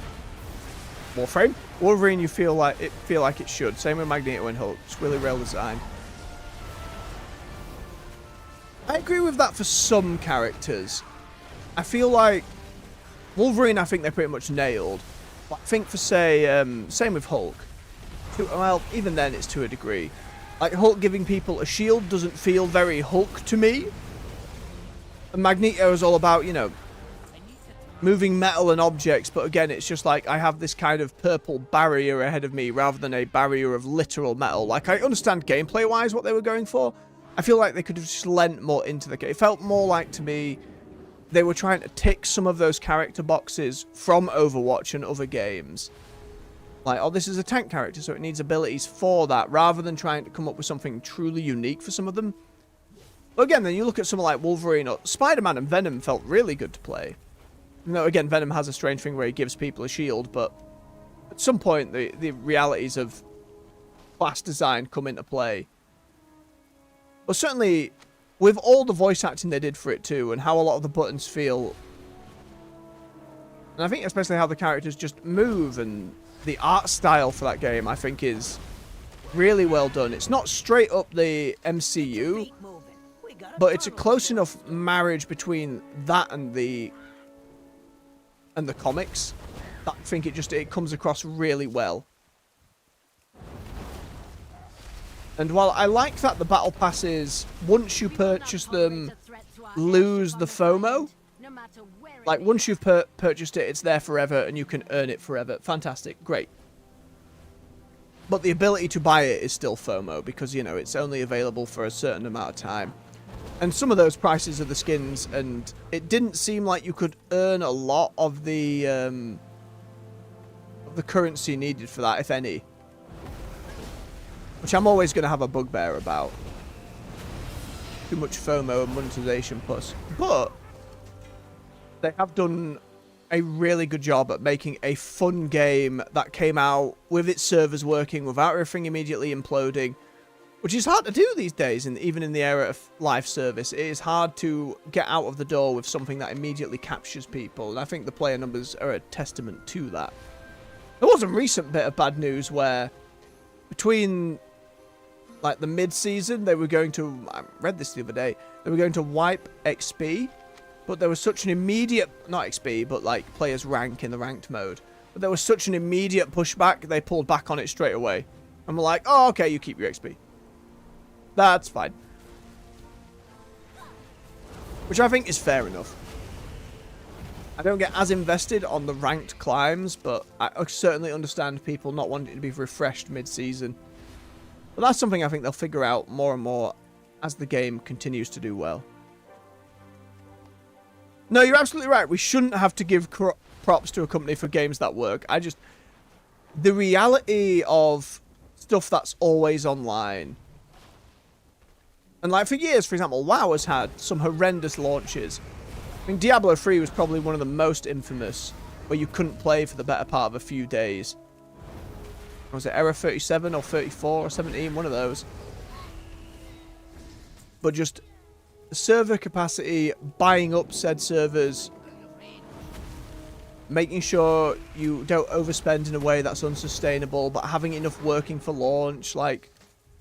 And then for smaller companies as well, there's so many companies trying to get into live service. And let's not forget, this is single player games too. Like you had like Spider-Man 2 come out on the PC, and apparently it's a bit of a broken mess. So what's a fantastic game is being rendered really bad on PC. And even bangers like Elden Ring launched with a good number of PC issues. Part of the reason why I'm holding out more on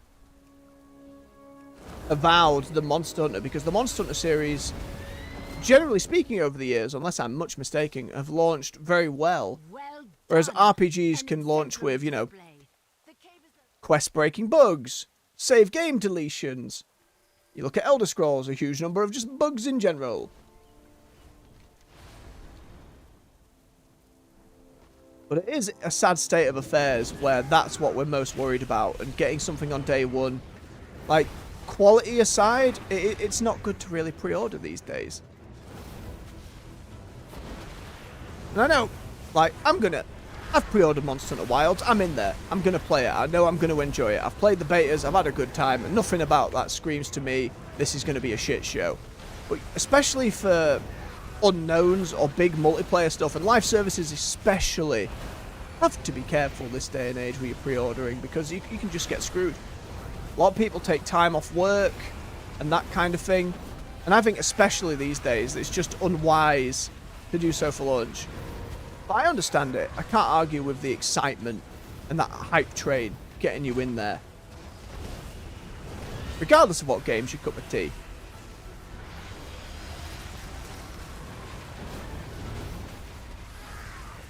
And to be fair, there is the benefit of now games can be patched. You know, remember when stuff would come on a disc and that was it? You weren't going to get a patch. If stuff was broken, it was broken. And that sucks. Whereas now things can be iterated upon relatively quickly, depending on the company, their resources, their QA.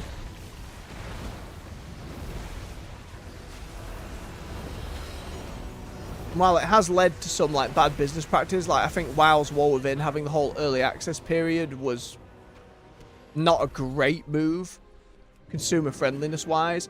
It did help stagger the servers, and War Within launched really smoothly. Probably one of the best WoW expansion launches we've had in a long time. You know, it just worked. I didn't have a disconnect. So I remember even Dragonflight launched in a way where like the portals to get, or the ship to get to the Dragon Isles was busted. So they had to put a portal in, and then the portal broke. Like that was a nightmare.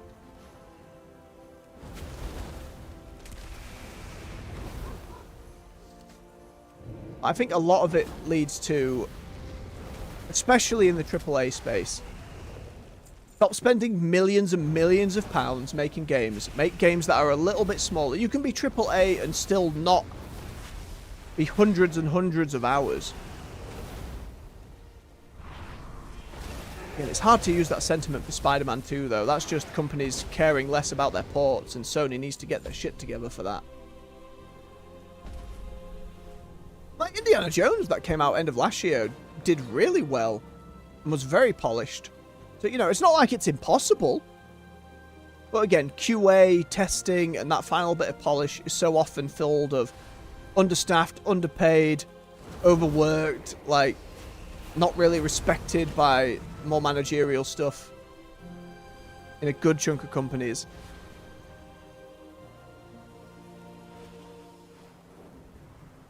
But I'm hoping in recent years the culture shift and the live service bubble bursting means that we're going to get to a more positive point. I mean, capitalism agreed, you're always going to have some issues, and people who don't actually care and just want line go up forever, always, at the cost of everything, start firing a load of people to make said line go up because it has to go up more than it did last time. Like, never sustainable. But a lot of devs are fighting the good fight, as it were, where they can. There was a wild one recently, like, EA's CEO came out and said, the reason Dragon Age the Veilguard didn't do so well is because people wanted a live service game. And I'm like, look, I enjoyed Veilguard. Not everyone did. That's fine. But to suggest that it's because the audience wanted a live service is bonkers. Absolutely bloody bonkers. And you only have to look at something like Baldur's Gate 3 for that.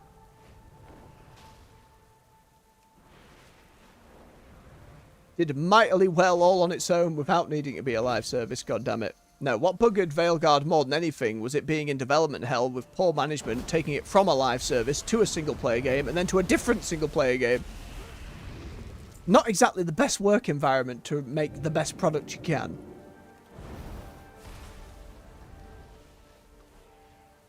Oh, I shot that demon hunter with water. Cersei's ring, I assume. Alright, I need to push a little bit more to unlock the storm phase. Where's a load of mobs? Come here.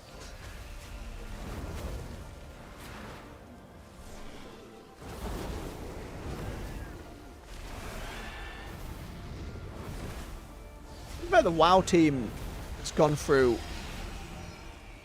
a lot of poor management and bad stuff, and they're really finding their stride. I kind of started with Dragonflight.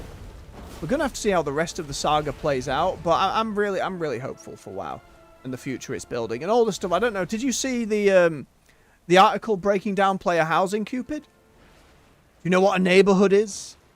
You had a read up on that? Some interesting stuff, and taking some very direct pot shots at the competition, like Final Fantasy XIV and how it handles its player housing.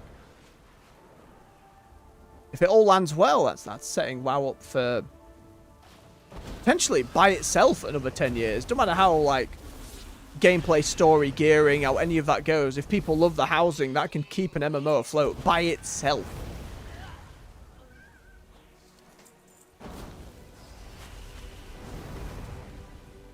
Well, it's a little more social than I might necessarily be comfortable with. I am really excited to get in and make a house.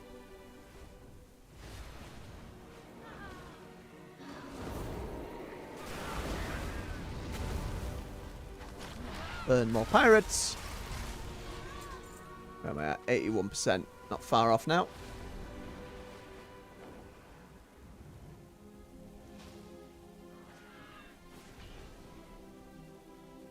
Fair enough, bub. Fair enough. I can inform you if you'd like, but if you're trying to keep it a little more mystical for yourself, then I will keep my lips sealed for now. We got a tunnel to blast over. And the monk is the only set really that I want that recolor of, because the others are all, you know, 2 or 3 expansions time. I can go and get a mythic set and have that swanky look. And the elite one is only if I really want it. And the monk's the only one that really speaks to me. But fortunately, it looks like it's going to be a very busy patch, so we'll be having plenty to do. And the gearing changes they've done to delves, so you can actually get your item level up a bit more. might mean we can actually tackle the double question mark boss at the end of them a little sooner in the season. And there are actually reasons to do tier 11 delves now. So that I'm excited about as a more solo-oriented player.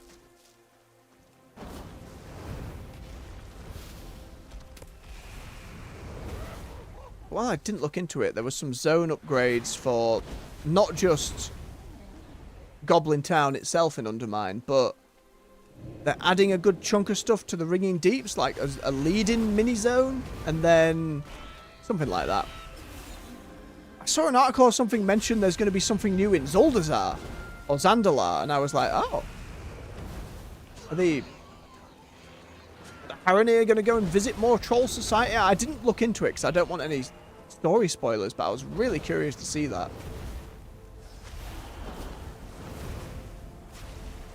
Aye, PvP wise, it's likely just to be the monk.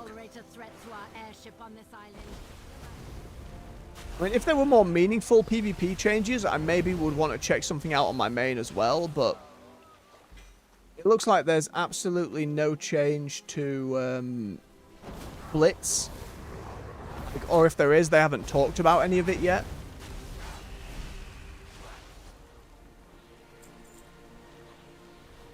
Well, that was a fair concern, Cupid, from like the launch of War Within. People like, oh, I feel like, because that's players who are pushing numbers will take any numbers they can get. So there was a huge amount of, oh, I feel like I have to do delves to push into raids. But it's week 1 of the new season and I can't clear a tier 8 yet, so I'm upset. And don't get me wrong, balancing was a little bit off. They buffed it and nerfed it and it was all over the place. But I think that's a player problem. That's not on Blizzard. When people are like, I want the best things, I can't get them immediately, ugh, ugh, please nerf. Like, that can sod off. Again, Brand needed some buffs and things needed to be rejiggied between solo and group stuff, but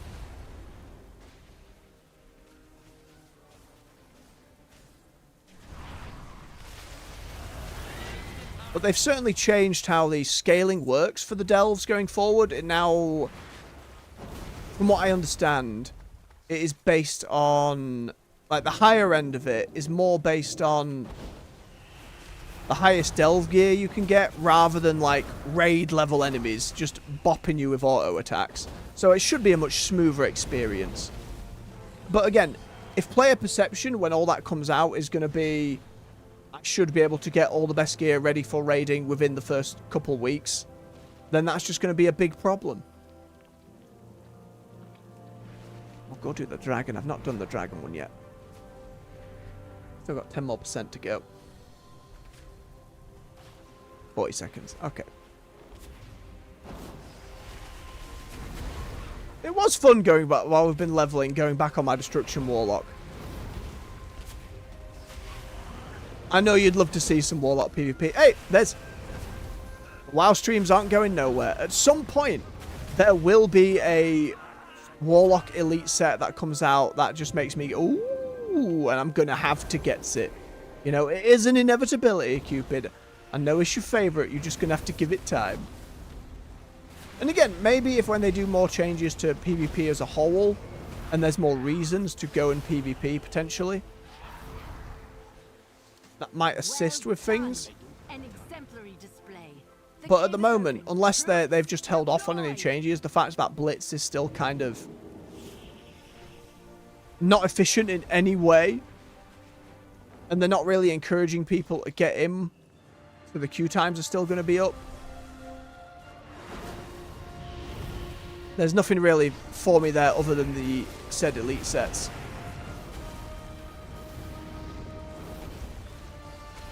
And in this case, again, it's just a matter of colours. All the sets coming in Undermine are really cool. I think universally for just about every class, the sets are really cool. But those specific recolours ain't doing it for me. It's either the green variants or the purple variants. I think mostly the purple ones. Which, whilst pretty, and I can respect it, near for me.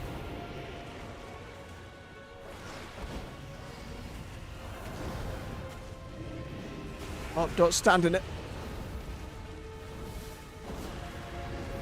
Oh, Brand can also tank in delves now, by the way, which Means you can play it as a healer, which is pretty fascinating. But I'm also curious, as a rep paladin on the main with a lot of off heals, will that be more beneficial for me to have Bran tank while I heal him? Or will having him heal me be more useful? We're going to have to experiment and find out.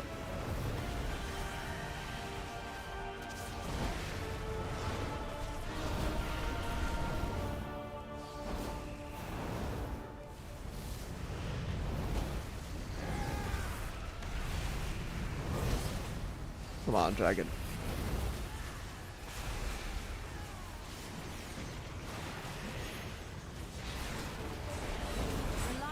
There we go, and that gets us into the storm phase. There's our main goal. Open these chests. Hey, you did good. More Don't iron. expect any special compensation.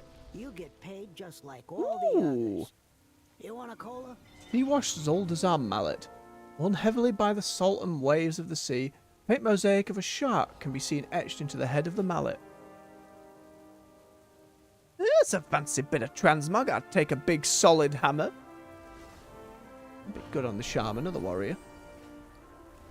Still getting random transmogs here. I think the problem with transmogs like this, right, where they're just random drops, is there's no real indication they exist if you're not going seeking through the transmog inventory, which isn't always the best in and of itself. And some kind of, like, if a vendor just said, oh, you can buy these all off me, but you might also find them around the aisle. Maybe that defeats the point of discovery in that regard, but I don't know. The boss is watching. 'Cause it's not like by the like 2 weeks, and I'm only going to be doing like one more adventure into the Siren Isle, depending on how many alts I get leveled up. Because I know there are some guides out there for fast farming the flame iron. Warmth of the sacred flame. If the shadows find you, call. We'll have to see how that ends up playing out. Hey, what's the news? No, I don't need to level up my ring further. I'm good. It is 100 iron, though. It is 100 iron. We need to get to the storm phase, though. Now, the main thing is these fisty crystals. How is the drop rate? Quitting time. Because if it's every time, that's going to be excellent. Not looking like it.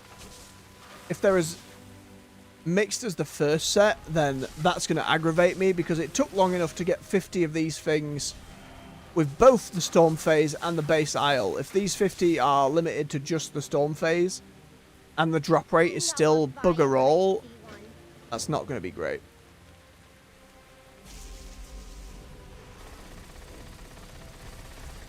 We'll see as we murder crabs. This remix just rocket up.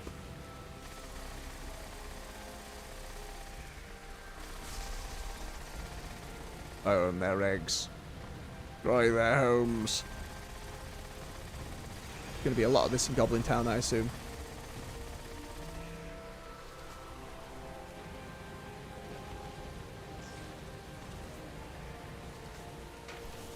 Kill 0. Sadness.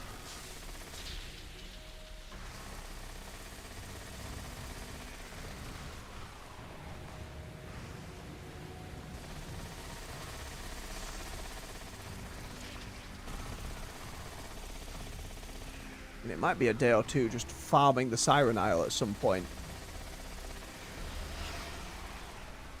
I assume if I've unlocked the storm phase once for the week, I can then just go back in whenever I want. I can't quite recall off the top of my head.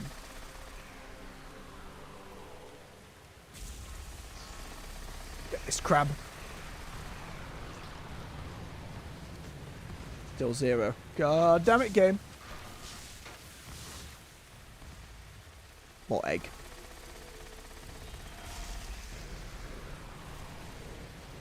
Now I want an omelette.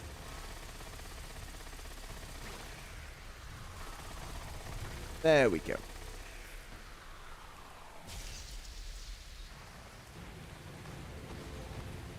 Fried crab. Come on, give me one. Oh my god! Sadness. I ain't got it. You don't want. See if we fare any better with the zombies. Or the skeletons.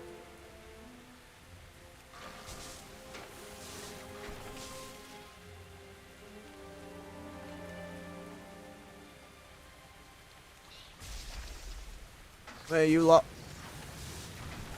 Pull them all. Oh, fourth crab. Don't get stuck on the rubble. There you go. Right, let's all get together now. There we go. We got some backup as well.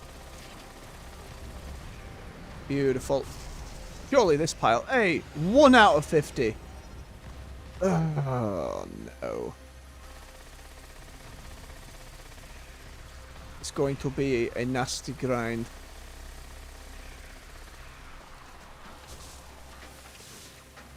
Stop, stop, stop.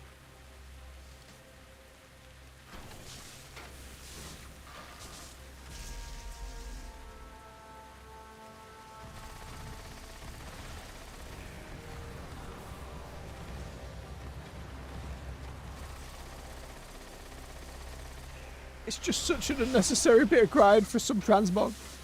Why not make it a much higher drop rate? I get it, you want transmog lovers to chase something, but it's also because it's specifically to dwarves and earthen, and I assume dark iron as well.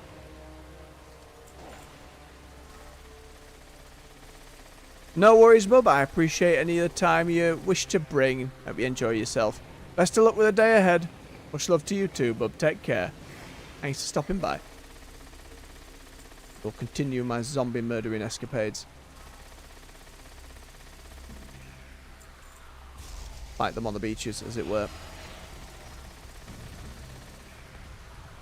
Was it theory I could just sit on this beach with this mech for hours? Try and get these crystals. There wasn't anything specific in the quest text about it, right? No. Certainly read it before. It just can only be looted from things in the storm phase.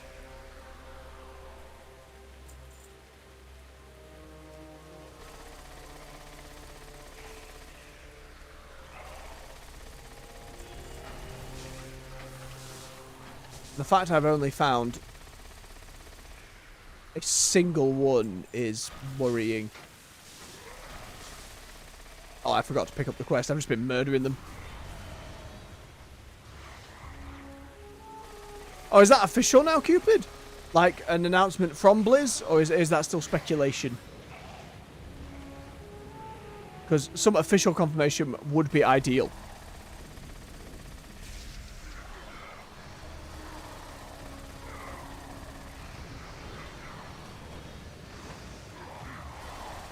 I might even lose my walker at this point. I'll check myself for sure. If you're shooting off, it's okay. I will find out thereafter. 2 of 50. I think the maker. I better grab my quest.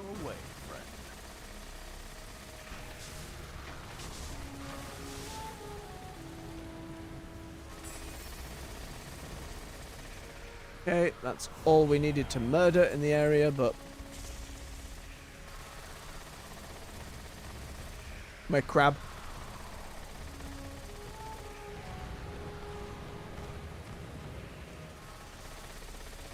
Wasn't taking any damage.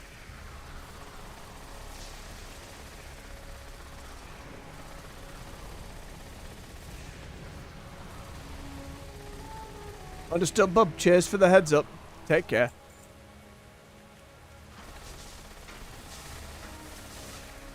Right, so they're still hitting the end of February mark. I'm not sure if that's the 8-week patch cadence from that I've stuck with since Dragonflight, but we've got to remember Christmas as well counted as some weeks off for the folks there, as it should.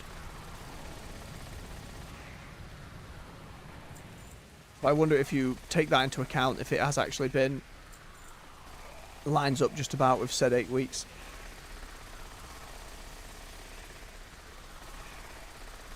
I think my mage here is going to be sat on the Siren Isles for the next few expansions at this rate. At least they'll have something to do with between PvP queues. Oh, well, every time they're going to have to unlock the storm phase. And just be going and going and going and pray. I wish the other, like, stones we need for the mount here. So my main has a good chunk of the runes we need to wake up the Thunderbird. But the fact they're not account bound means that they're just going to kind of sit there and be useless. And I don't understand why I still keep things like that account individually bound. Especially if you want to be more alt friendly, well then accept that more than one character is going to be on the Siren Isle and we can work towards these random drops together. We'll go see if anyone else is talking about that on the forums. Ooh, speaking of, see, I've got a few of these on my main. I've got a few of them here. Okay, that rare dropped 2 of the crystals. Does that mean just hunting rares is going to be the way to go in the storm phase? Might be. Without flying in the storm phase, though, a little harder to grab them up in time.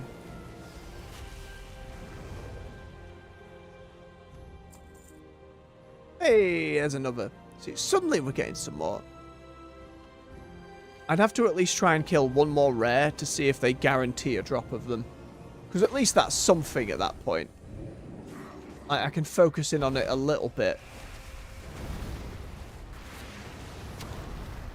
It's over there, gets set on fire, explode. Is there a rare currently in here? No, just the stone carver's thing that I still don't understand how to grab. I assume it's a sneaky bit of transmog. But there's no clear indication anywhere on the isle so far. From the launch of the Siren Isle, I'm sure people were talking about underground caves and stuff, but I didn't find a single one, and we swam around the whole thing for like an hour. Which is unfortunate. So we did learn that while we're in here now, I can just cancel this Sea Fury debuff and be taken out of the storm phase and be teleported out of it. Now that's fantastic, especially because the little retreat flag disappears. So that helps, but at the moment we need to at least try and find one more rare. Just to see. Outsider. I'll linger around for a bit. The rocket boot thing should still work. Hey, that'd do.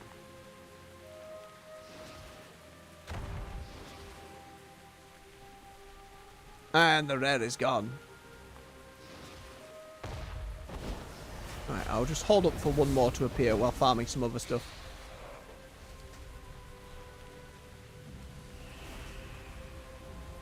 Evade. Listen here, bird.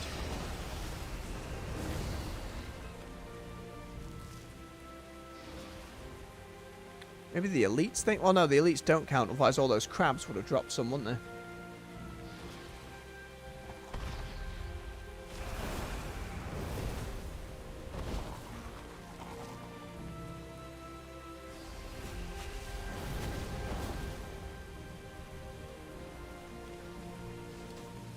It's going to be eyes on a swivel towards the mini-map the whole time.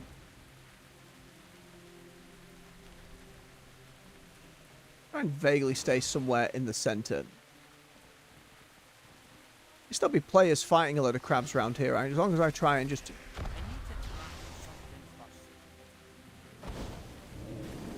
get a couple of tags.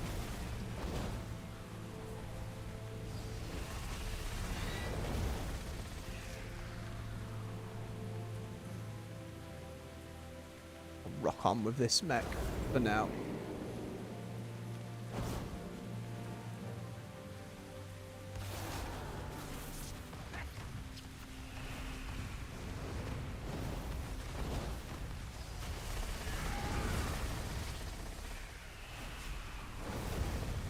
Steal. Yes, knock-ups and extra damage. Give it to me. Little more.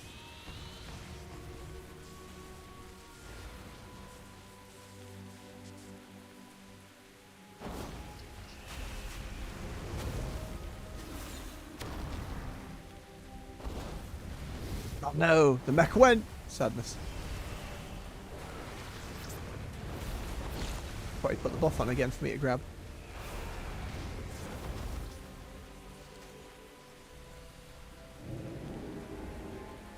How long did it take for the rares to spawn? I know there are a load of trackers and stuff online. I feel like there should be an acceptance that when players go and start making all that, surely having those things in game would just be useful. Having said that, I believe they were talking about an update in Undermine that changes like the what is it? The log here, right? There's meant to be some kind of tracker. So maybe that will have rares on it as well.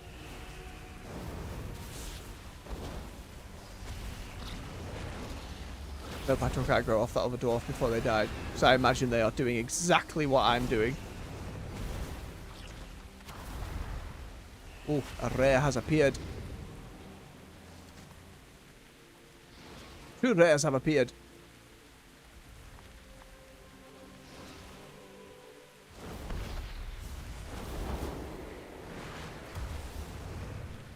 No, don't you fling me off, you get.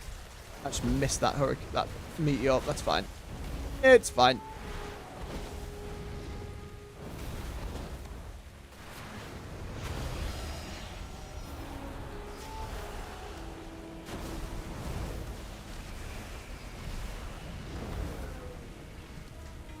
Is not guaranteed. Son of a gun.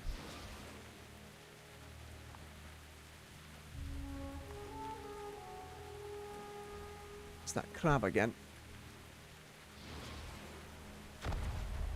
You on so many different parts of the island, crab.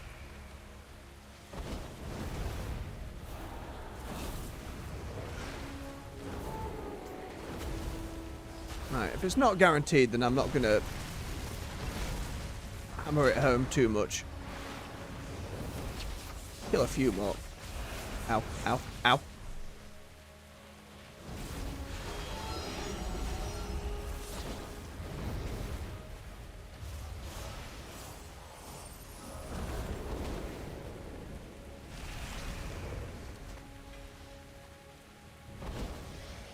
Not these big worm buggers. Again, it looks like it's just not guaranteed off everything. But no indication. Even just putting a drop rate in a little bit would be nice. And that's another thing people just go and find out. Like, let me expand the tooltip or something, or be able to turn it on in settings. Show me drop rates of stuff. Thank you.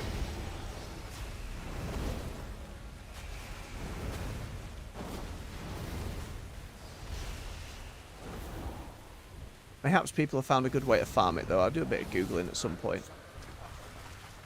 Yeah, dropped a chest. Oh, no, that's a skeleton. Stop running, skeleton. Give me your cursed treasures. Maybe he's holding like 10 of the damn things. Or 0. Or 0. You absolute swine.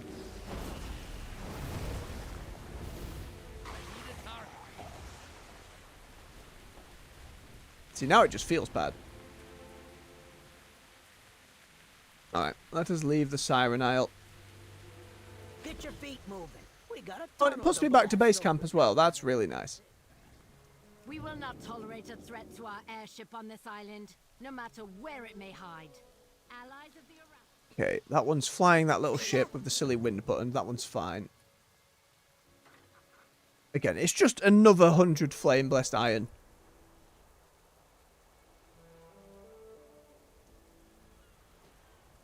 As daft as a quest as this is.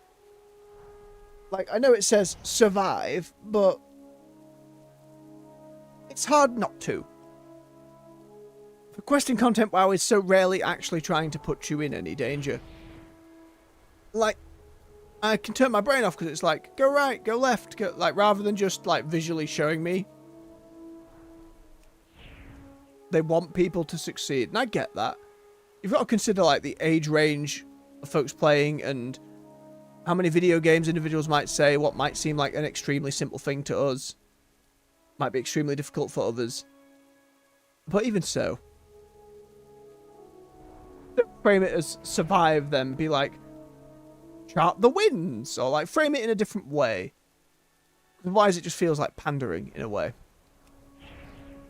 Pandering's the wrong word, but you know what I mean. Daft more than all else.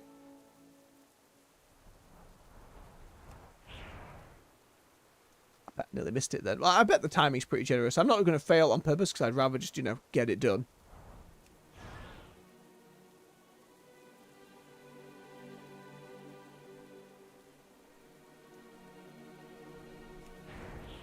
Whoosh.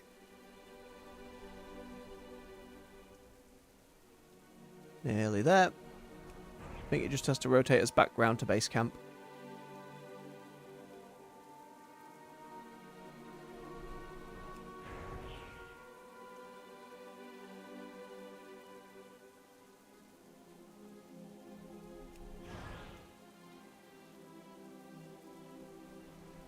Nearly, shark rocket.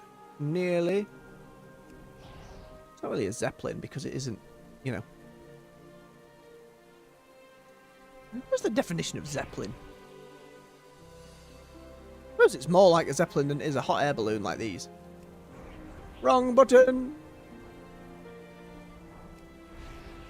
And nothing happened. It was fine. You shouldn't tell me all these different enemies, by the way, are available to grab the drop I need. Because they're not. Like, it has to be in the specific Storm Surge. Do it, pal. Don't work too hard. We'll get it done. Toy already known, so we can sell it.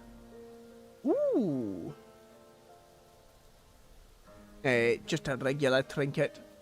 Casting a major class unit imbued with the ferocity of the Reichel spirits, granting a bunch of crit. Cool. I mean, I won't be using or keeping it, but cool that it exists.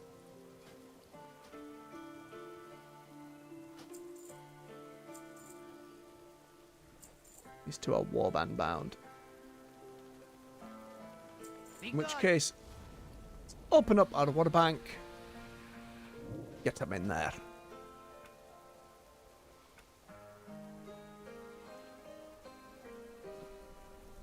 Fuller and fuller. Right, let's go talk to Taljori.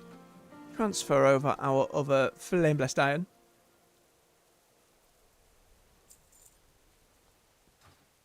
What we I've after? seen things that would scare you shellless. Shellless indeed. Again, that's the full set.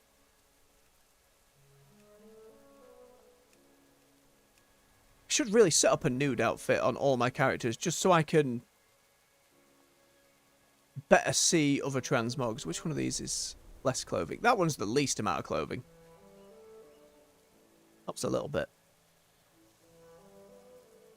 Okay, they're all recolors of the same one.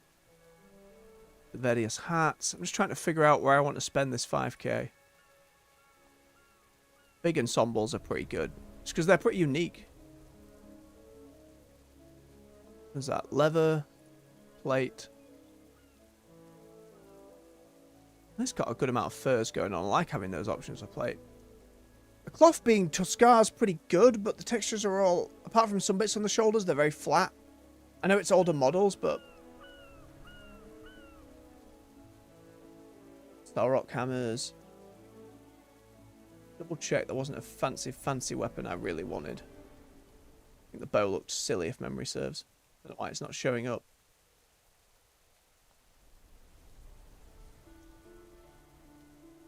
My Demon Hunter was holding a similar model to that, albeit a different colour. Coral Blade. That pole arm's a bit daft. It's so big in a way that I find fantastic. It's just one of them ridiculously oversized models, which I love. It's not going to win out against some of the other sets, though. They're all 3,000, though. I think I have similar options for, like, piratey stuff. I like this one a lot. And I feel like there's a chunk you could do with that. And it comes with the Brycorn and different shoe options, and the eye patch. Plate is what I wear most, though, but I think there'll be better options for furred belts and such.